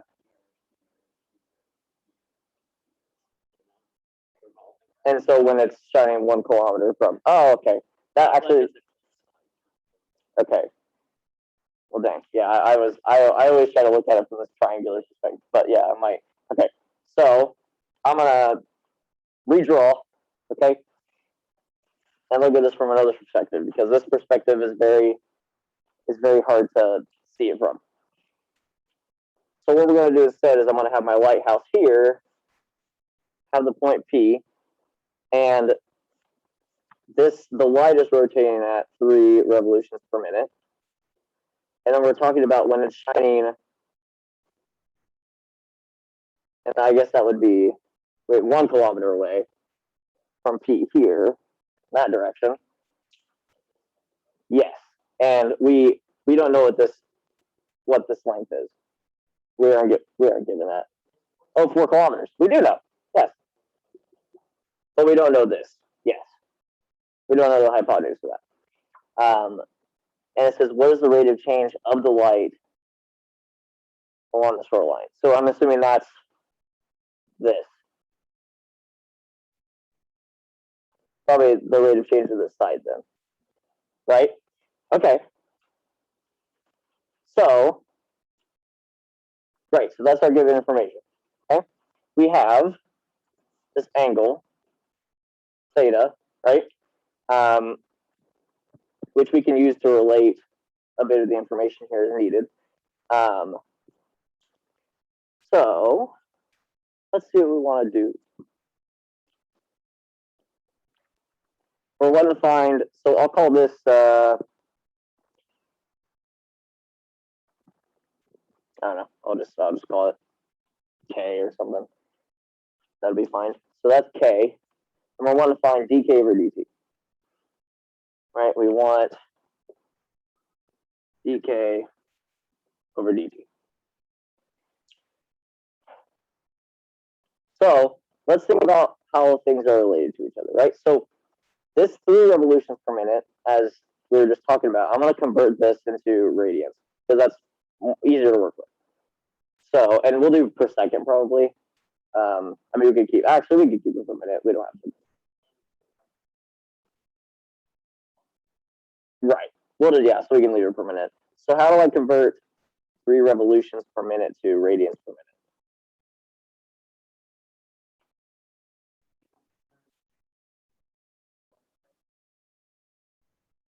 Yeah.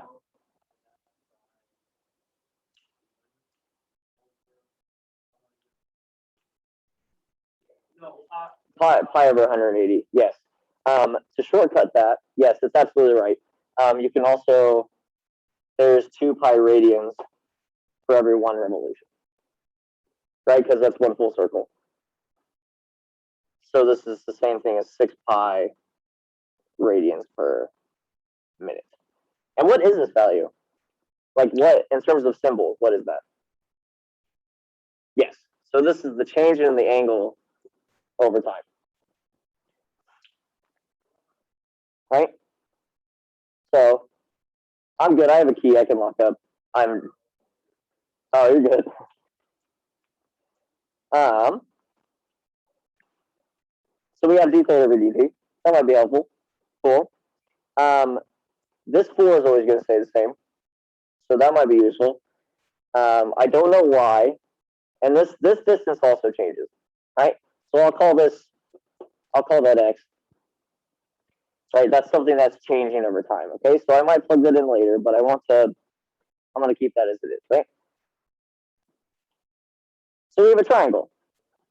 What is it? Yeah, so we can relate those things using cosine, right? Together because we have theta. So I could say, I mean, there's a lot of ways you could relate the things on this picture, right? First, cosine theta, yes, is x over k because it's the adjacent. Oh, actually, that would actually be sine, right? Because we're doing opposite over hypotenuse. Okay, but if we wanted cosine, that would just be 4 over k. Okay, what else could we get? This is a right triangle, right?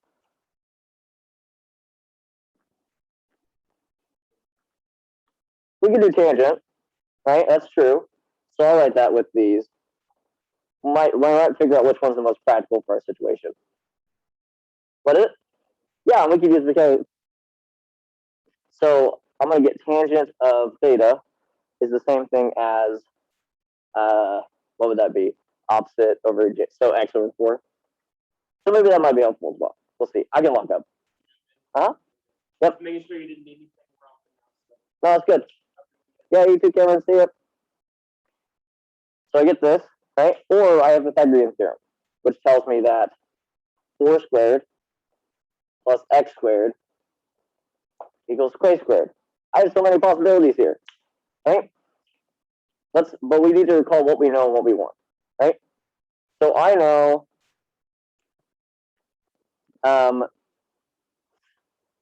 let's see, we know d theta over dt, right? We're wanting to get dk over dt, right?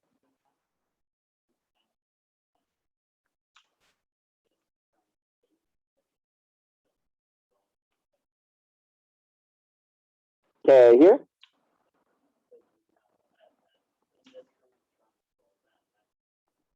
Okay. Right. But we still need dx over dt, right? So that's gonna be something to consider. But I do like using the fact of using this one, right? So let's solve for k. Right. So k is gonna be the square root of x squared plus 16. Right. So let's think over what is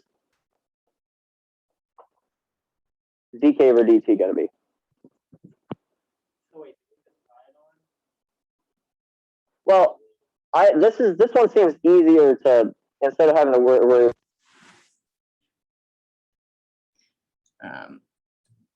My headphones are dying very fast. That's good. I guess that's what you get for buying $20 headphones. But it gets the job done, yeah. And they can still hear me now. If they need to communicate with me, they can go through chat. I was expecting more. Well, yeah, normally we would have more people, but it's fall break time, so I can imagine. Okay, so let's finish this up real quick. Yeah.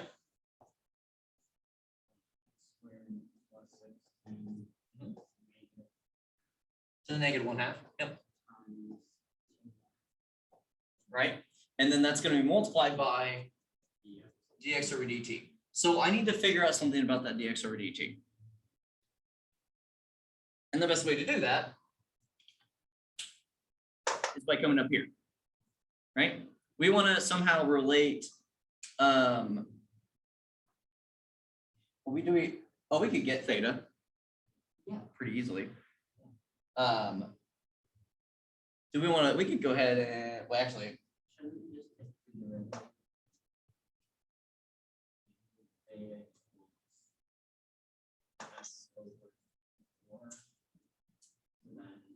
Well, yes, but then you're still gonna have a theta involved and we don't know what theta is. I would suggest solving that for theta, but then there's a derivative you don't know how to do yet. So, oh, well, we get the theta this time, right? Yeah, so let's use that, right? So let's get the theta at this specific time, right? So the theta at this point, right, is tangent theta is opposite over adjacent, so 1/4, right? And so we can get the theta at that point. So this doesn't really have a nice value. It's just going to be tan inverse of 1/4. It doesn't have a nice value, but you could also, well, no, we will probably need that.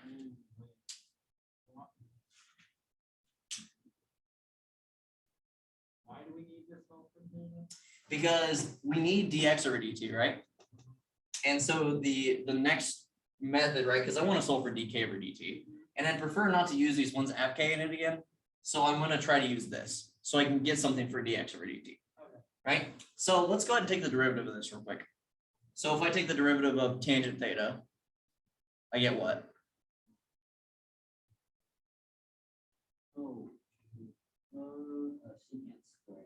Secant squared theta, and then that's times d theta over dt, right? And this is equal to the derivative of x over 4, which the derivative of x would be 1 times dx over dt. So I get that.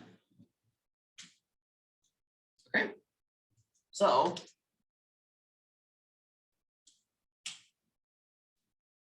the nice thing is, do you have a question? Oh, okay, you're just coming over here. Oh, yeah, because I'm kind of squeezing into this wall here a little bit. Sorry. Yeah, so I could, to solve this for dx over dt, right?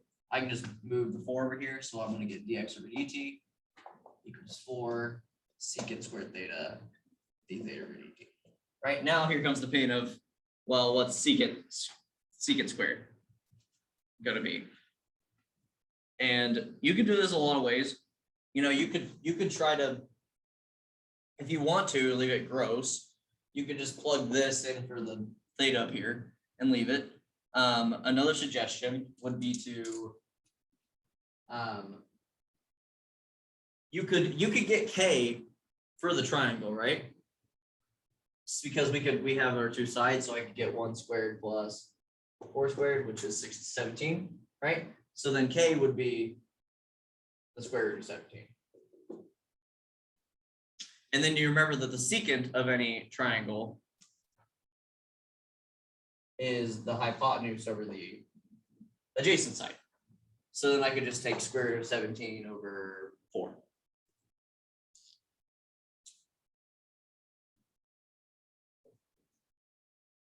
Yes, no, maybe so. Okay, so we needed secant squared, right, to do that theta part, and I don't really want to plug that in. So I'm just using my knowledge of this triangle and its thetas of its values, right? And so this is the same theta, right? So if I could get K from the Pythagorean theorem, then I can find secant. So what do we just do over there? Over here, we just found dx over dt in terms of stuff that we know. Okay, so you can plug that into that and you're done. Plug this into here. Yeah. If you plug in the values you know, and then you'll be done. Yes. Oh. Yeah. So and that's what I'm trying to So do. would you just do 1 for X? 1 for x. Yeah. Yes. The x squared here would just be 1. Okay. Yes.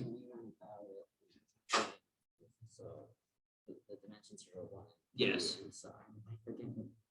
So that's an identity. So my goal in doing that was to skip over the identities because I didn't want us to be like, you guys remember your trig identities, and you're gonna be like, oh no, I gotta remember this too. I would encourage you to remember those, to learn those, because Calc 2 is gonna be a pain if you don't know those. But I was trying to avoid it a little bit. So, oh, that's fine. Yeah, absolutely good.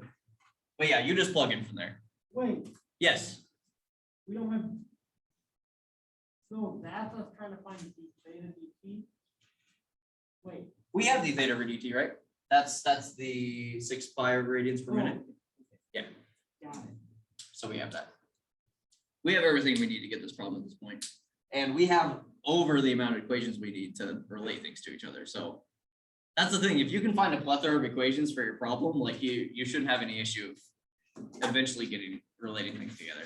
Oh, is it time for you to head out? Yeah, I have to go.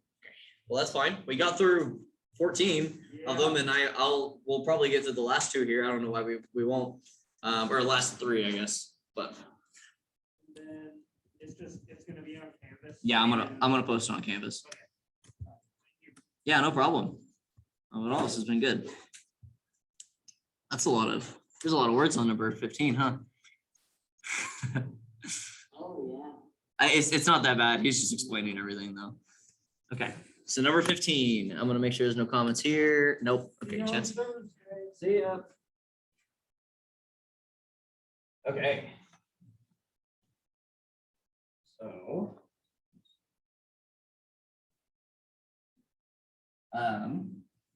Yeah, if I know, so basically for those who are watching later, what I'll do is I'll write out a solution of that problem and post it separately.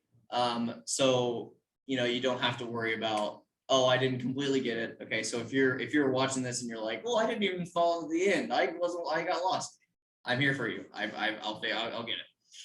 Okay. So no worries. I will give a nice detailed solution to it when I get home. Okay. Number 15. So we have the ideal gas law, which it describes each of the variables. And it gives a lot of numbers, right? And it says it gives these values at a certain point. And it says to find the rate of change with t.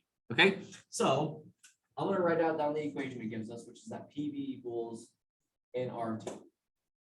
Okay, and we are given in the problem that R is, which is always constant, is 0.0821. P is 7. And this is, I'm gonna write this is constant. P is 7 ATM, and it gives the rate of the change of P to be 0.1 ATM per minute. And then it says V is 10 liters. So 10 liters. And is changing at decreasing. Okay, so notice the importance of the word decreasing means it's going to be a negative rate. So that means it's decreasing at, so it's changing at negative 0.15 liters per minute. Okay, and then it says find the rate of change of t with respect to time at that instant if n is 10 moles. So find dt over d big T over d little t when all of this is true and n is equal to 10 moles. Okay, so here's my guess. N doesn't have a rate of change. So what that should tell you is that n probably is just another constant. Okay, so n is something that wouldn't necessarily change over time. It's staying the same. Because otherwise, no matter where you put that in, you would have to deal with both. You would have to deal with both n and dn over dt. In any case, which would be very problematic. So we're going to assume that n is constant as well. So n equals 10 moles is constant. Okay, so what do I need to do? Take the derivative. Yes. So P and V are both in terms of T, right? So what rule do I need to use? Product rule. Okay. So what is product rule going to look like for P times V?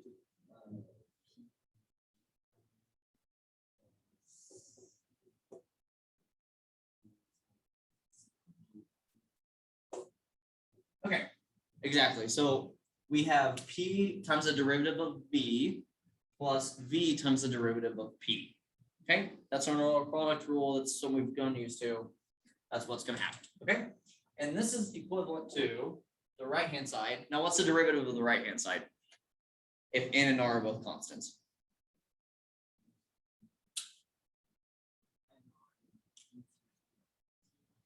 Yep. This one's just set up for you if you don't get too caught up in all the reading. So I get this.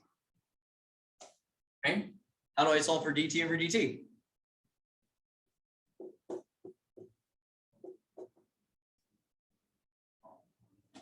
Exactly. So I'm going to plug in everything up here.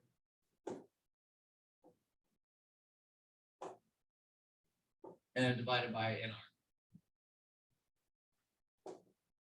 Which is going to be P, which is 7, times dV over dt, times negative 0.15, plus V, which is 10, times dP over dt, which is 0.1.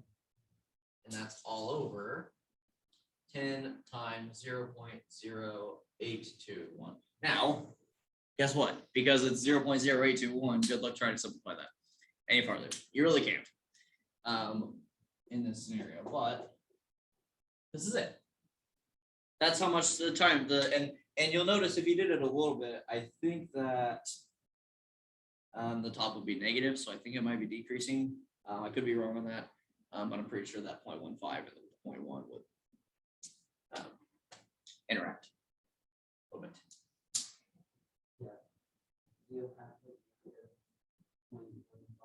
Yeah, it's right. Oh, I didn't make it very clear, but yeah, that's the negative right there. All right, so really not that bad at all. Yeah. It's I mean, once if you just read through and kind of take hold of what all the variables are, and that's really what a lot of this is, right? It's sorting through and finding the numbers you need. Sometimes people get too caught up in the words and they don't know what's happening, but it boils down to a problem you've done before. Okay, maybe not exactly before, but one you've done before essentially at one point or another. Okay. So that's good there. Hopefully, I think that was a good, nice run through there. Makes sense why n has to be constant. Okay, that leaves us with 2 more problems. So let's do it. And I'll do from top down just in case. Anybody misses it.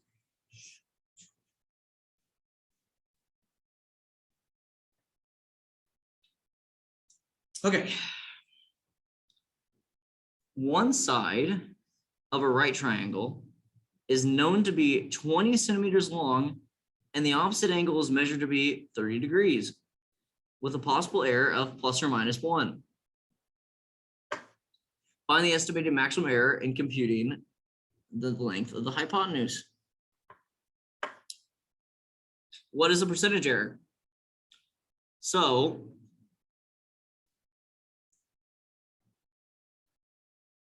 what is it?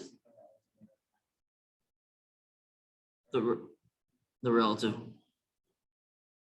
Right. Oh yeah. So you would take the relative error and multiply it by 100. Exactly, for the percentage error. But now we need to find what the maximum error is, right? So there's an error in the angle. There's an error possibly in the theta, right? And we're dealing with a right triangle, which is known to have one side of a right triangle is known to be 20 centimeters long, and the opposite angle is measured to be as 30 degrees. And then it says the possible error of the hypotenuse, right? So let's think about this triangle.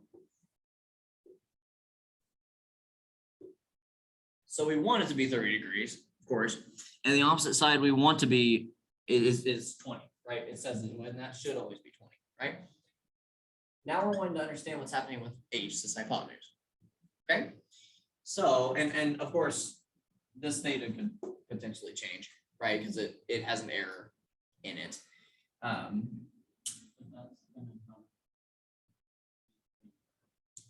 So that's where the d theta over dt is going to come through, and we're going to worry about that. Okay, so we have this triangle, right? And I want to relate the angle and the hypotenuse together, right? Because I want to see what error is caused to the hypotenuse because of the error in the angle. Okay. So sine theta is what over what? Great.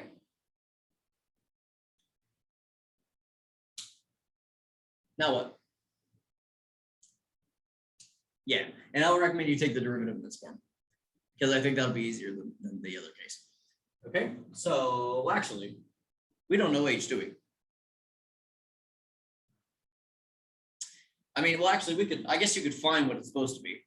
So let's find what it's supposed to be, right? So theta is supposed to be 30, right? So I'm gonna write this on the side. So sine of 30 is supposed to be 20 over h. Do you remember what sine of 30 is?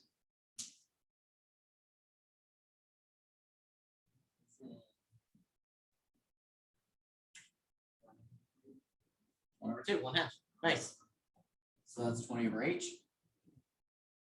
So what's h? Yes. So h should be 40. Or like that's what it ideally would be. Now let's take the derivative of this. Okay. So what's the derivative of the left-hand side? And remember, we're doing this. So we're getting d theta in terms of dh. Correct? So, or sorry, no, dh in terms of d theta, don't we? That's what we want.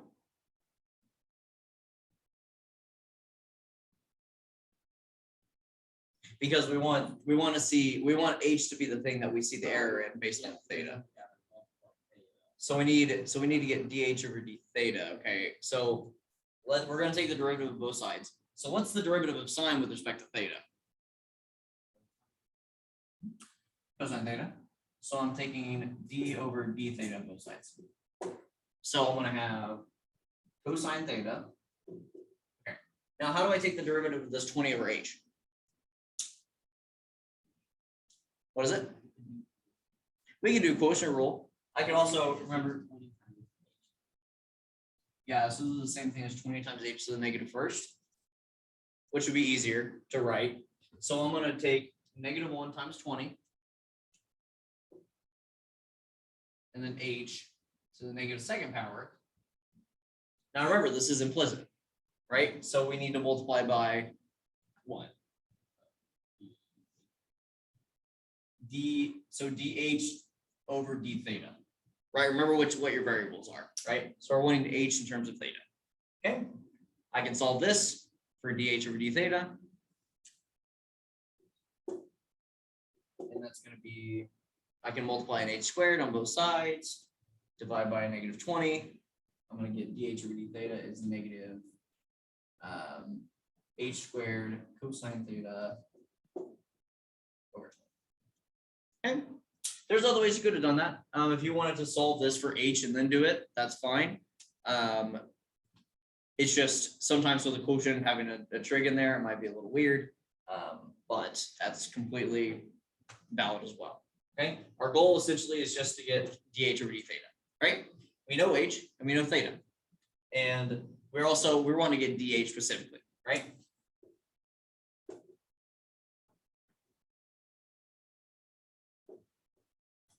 That's times the theta.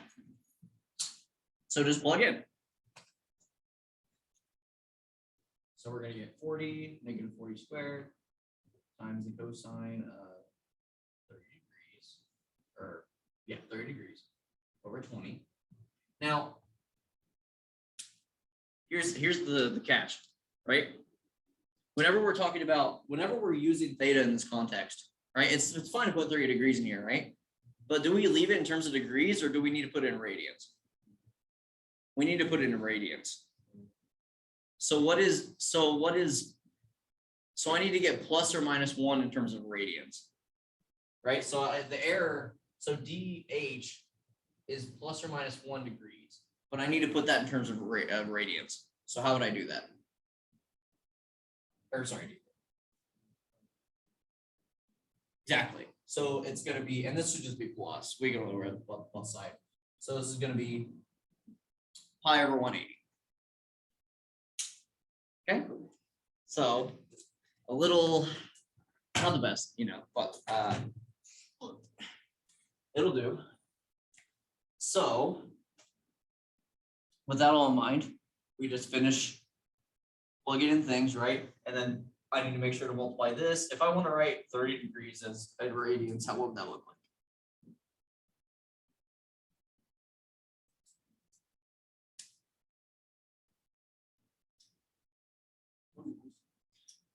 If I wanted to write 30 degrees in radians, what would that look like? Just to keep consistent, maybe with my units. 5%. Okay.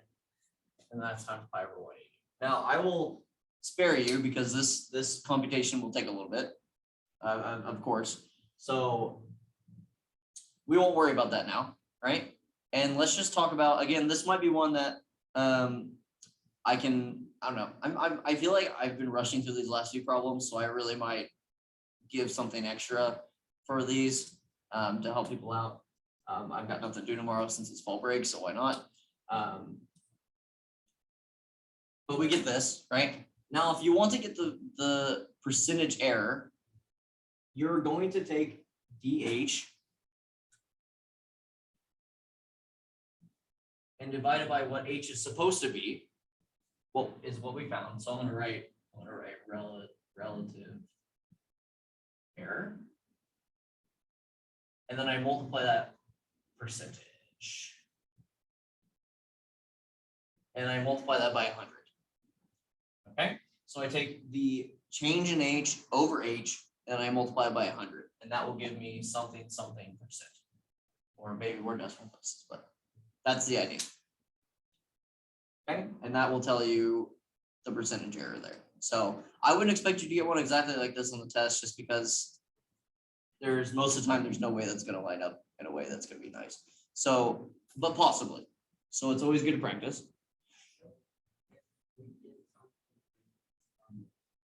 Mm-hmm.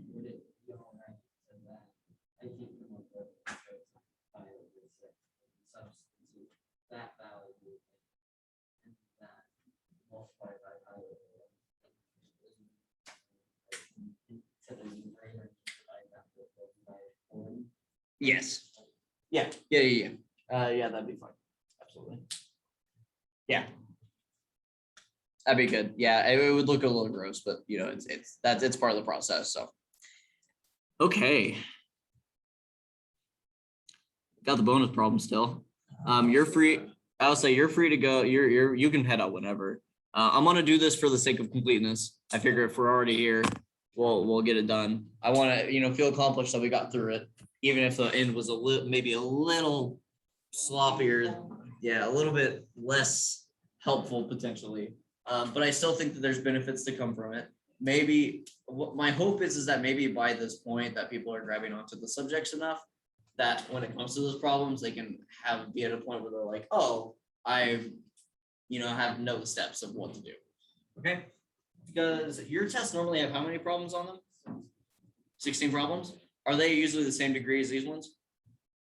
Yeah. Okay.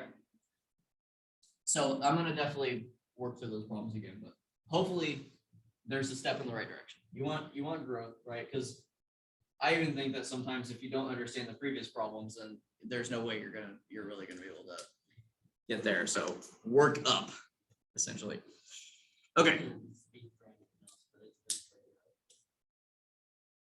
I'm glad. I'm really glad that's helpful.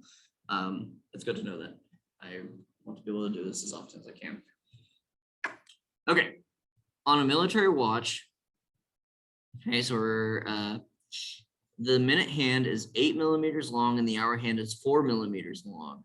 How fast is the distance between the tips of the hands on a military watch decreasing at 3 o'clock? Okay, so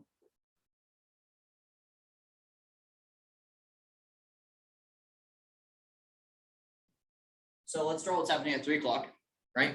So at 3 o'clock, we have our minute hand up here at the 12th. And then, or I guess, well, whatever, it doesn't matter too much. Just know it's gonna be straight up. And then we have our hour hand. No, three's in the middle. Yeah. I'm done. Hey, I have no one. And our smaller minute hand will be here. Okay, so this is what's happening at 3 o'clock. And I want to understand how fast is the distance between the tips of the hands decreasing at 3 o'clock. And so I'm going to draw a dotted line for this. We have this distance between the points, right? This is always 4 millimeters, and this is always 8 millimeters. Okay. To suggest that those heights can change is insane. I don't know what watch you're using, but that would be cool. I'm not sure. So I suppose from this point, the reason, because you can't simply just do a Pythagorean theorem thing because your rates are both going to be 0 for the hands. So what we want to do is we probably want to figure out how fast each hand's going, right? Which is just thinking about time, right? How time works. So this hour hand, right, is going to go around a 12th of the clock every hour, right? So I'm going to do, I'll do small hand. That goes around 1/12 the clock every hour. Should I put that? Maybe I'll write that in. Does it ask for a certain? No, it doesn't. It just says how fast is it changing. Would it be easier to do that in seconds? Or actually, let's do minutes because there's every, wait. Or should we could just do it in hours? You can just do it in hours. Yeah. Because then we can just say.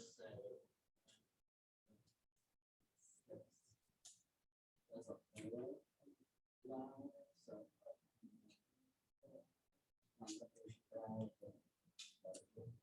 Yeah, so the larger one does. So the large hand does 1 revolution per hour. Okay, so we'll do it in terms of hours. That seems fair. We probably want to put that in terms of radians though, right? So let's remember how can I convert revolutions to radians?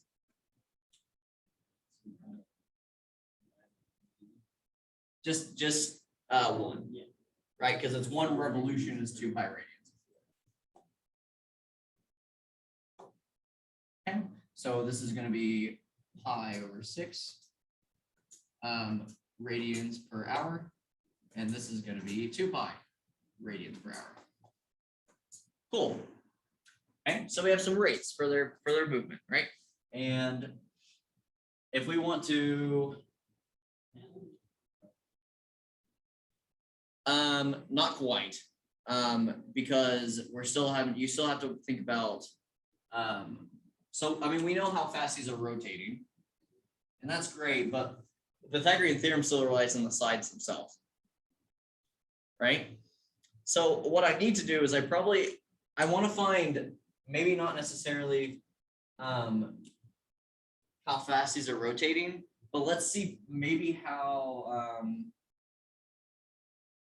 let's see, how would we, because we won't really want to use an angle either.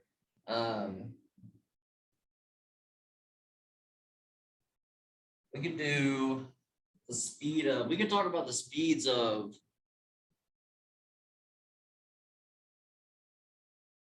we could get the speeds of maybe the points themselves, potentially, for those who have taken or who are in physics or have experienced physics in the past. Velocity, the speed at a point going whichever way is the same thing as the radius to that point times my angular speed. So if you haven't seen this before, it's okay. I mean, it's a Bode's problem anyway. But this is just saying I take the angular speed and I multiply it by my radius, and that would be the velocity. So then we just take both of these and multiply them by their respective lengths, right? So the velocity of the small hand is going to be r, which is 4 millimeters, times pi over 6 radians per hour, which is simply going to be 4 pi over 6 or 2 pi over 3 millimeters per hour. Okay, so that is the speed basically that the hand has, like kind of tangentially, tangent at that point. And B big is going to be 8 times 2, which is 16 pi millimeters per hour. Okay, so if you're not following this too well, that's okay. It's the bonus problem. So I'm not going to write this one for people. I mean, it's probably going to use knowledge that isn't as common for this, but I have, so that's how fast each of these points are going. Okay, and now I'm going to find the respective the speed of that this is changing. So to do that, I'm going to have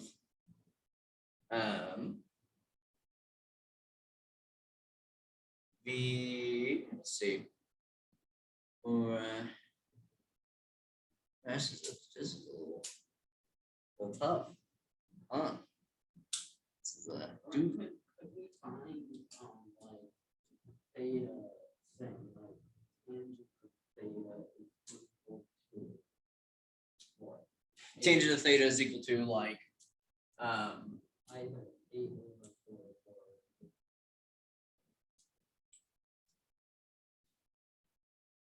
or if you go where you have it like 12, then it would be tangent theta equals 1. Yeah. yeah. Like,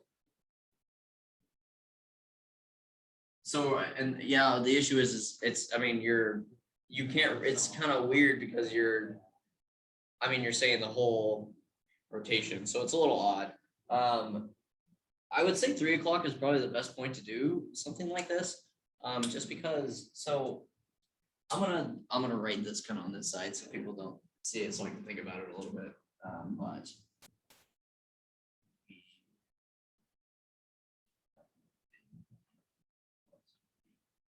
small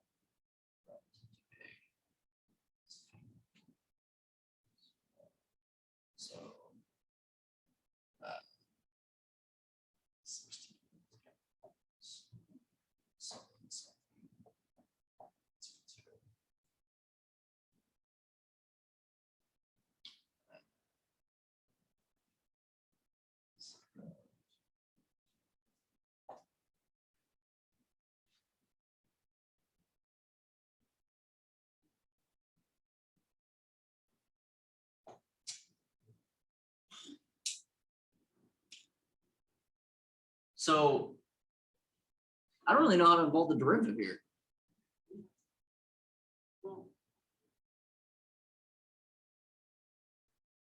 I'm wondering this. So we have the small and then slower than the large heats. I guess the large heat does. Yeah. Because I was trying to come up with if it stays constant. Well, it's definitely, I mean, the big hand's definitely moving a lot faster than the small hand is. Now we could, I mean, I could use physics techniques to kind of get an idea of what the relative speed is, but in terms of how those, I mean, it's decreasing. Yeah. That's for sure. But the problem is that the distances aren't changing between the hands themselves. So what we, I mean, we could work from the positions of the points themselves on the graph. So we could still say, so let's think about it like this, right? So we could say, we could still use Pythagorean theorem, right? But then use it saying, okay, that's gonna be, the point is where, because when I'm here, let's say, right, that's gonna be at a lower point, and I'm gonna move in a little bit. So we'll do so I'm gonna call this X and Y, H. So H is the square root of X squared plus Y squared. I mean, since we know the derivatives, should we like try to solve for the next week, like for a minute later? For a minute later? I don't know. I don't think we.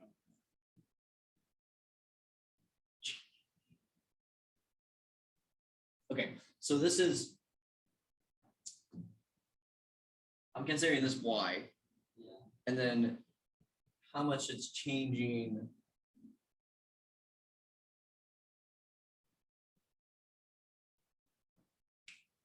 I don't know. I mean, the best guess, and let me check this real quick. I can check the key, because I have an idea based on what we have. But if not, I suppose I could do this one as well, you know, just to see, just for anybody's curiosity. But modules. So if you're still watching the recording, thank you. I'm glad you're here hanging out. I appreciate, oh, and of course the people who are already here, you know, but I would be surprised if anybody watching, you know, on the recordings had the patience to be like, oh no, I'm done with this.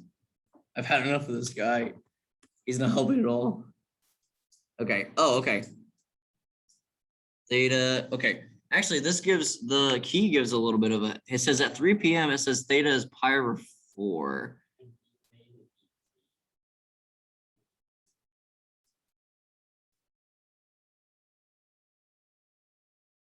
Okay. So it basically gives how much the angle's changing. Right? Which is essentially what we did.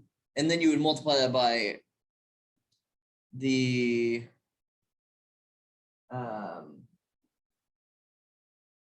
oh, and then you could multiply that by, like, maybe you could find what H is and then multiply it by that length. I'm not sure. I don't know. What? Once you have the theta dt. Yeah, potentially. Yeah, it says D's. Now Z, I wonder if that's, I don't know. Those numbers are gross anyway. I think Z is R H. Because that's what the answer is. RH? Well, it wouldn't be RH, right? It'd be, because, We're trying to find the yes, we're wanting to find how that link's changing over time. You want to find DH over DT, but it looks like you need to relate it to an angle somehow, of course, which I don't, it says at 3 p.m. that theta is pi over 4. Now, was that, did I miss like what that was talking about with the military watch, or like, does it have, I don't think I did. Because that still wouldn't, even if it was different or something, it wouldn't be at anyway. I'm gonna ponder that one a bit more, but it's a bonus question. Hopefully there's a start. I think we'll go ahead and we'll call it there. I think it's been a while. Hopefully don't make yourself more stressed by like because of how the end might have went. Just remember, just again, just think from beginning to end, right?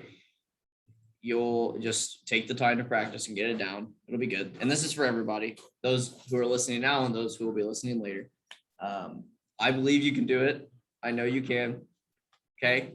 Just spend the time. Why don't we assign odds of certain numbers of books so we can do other problems?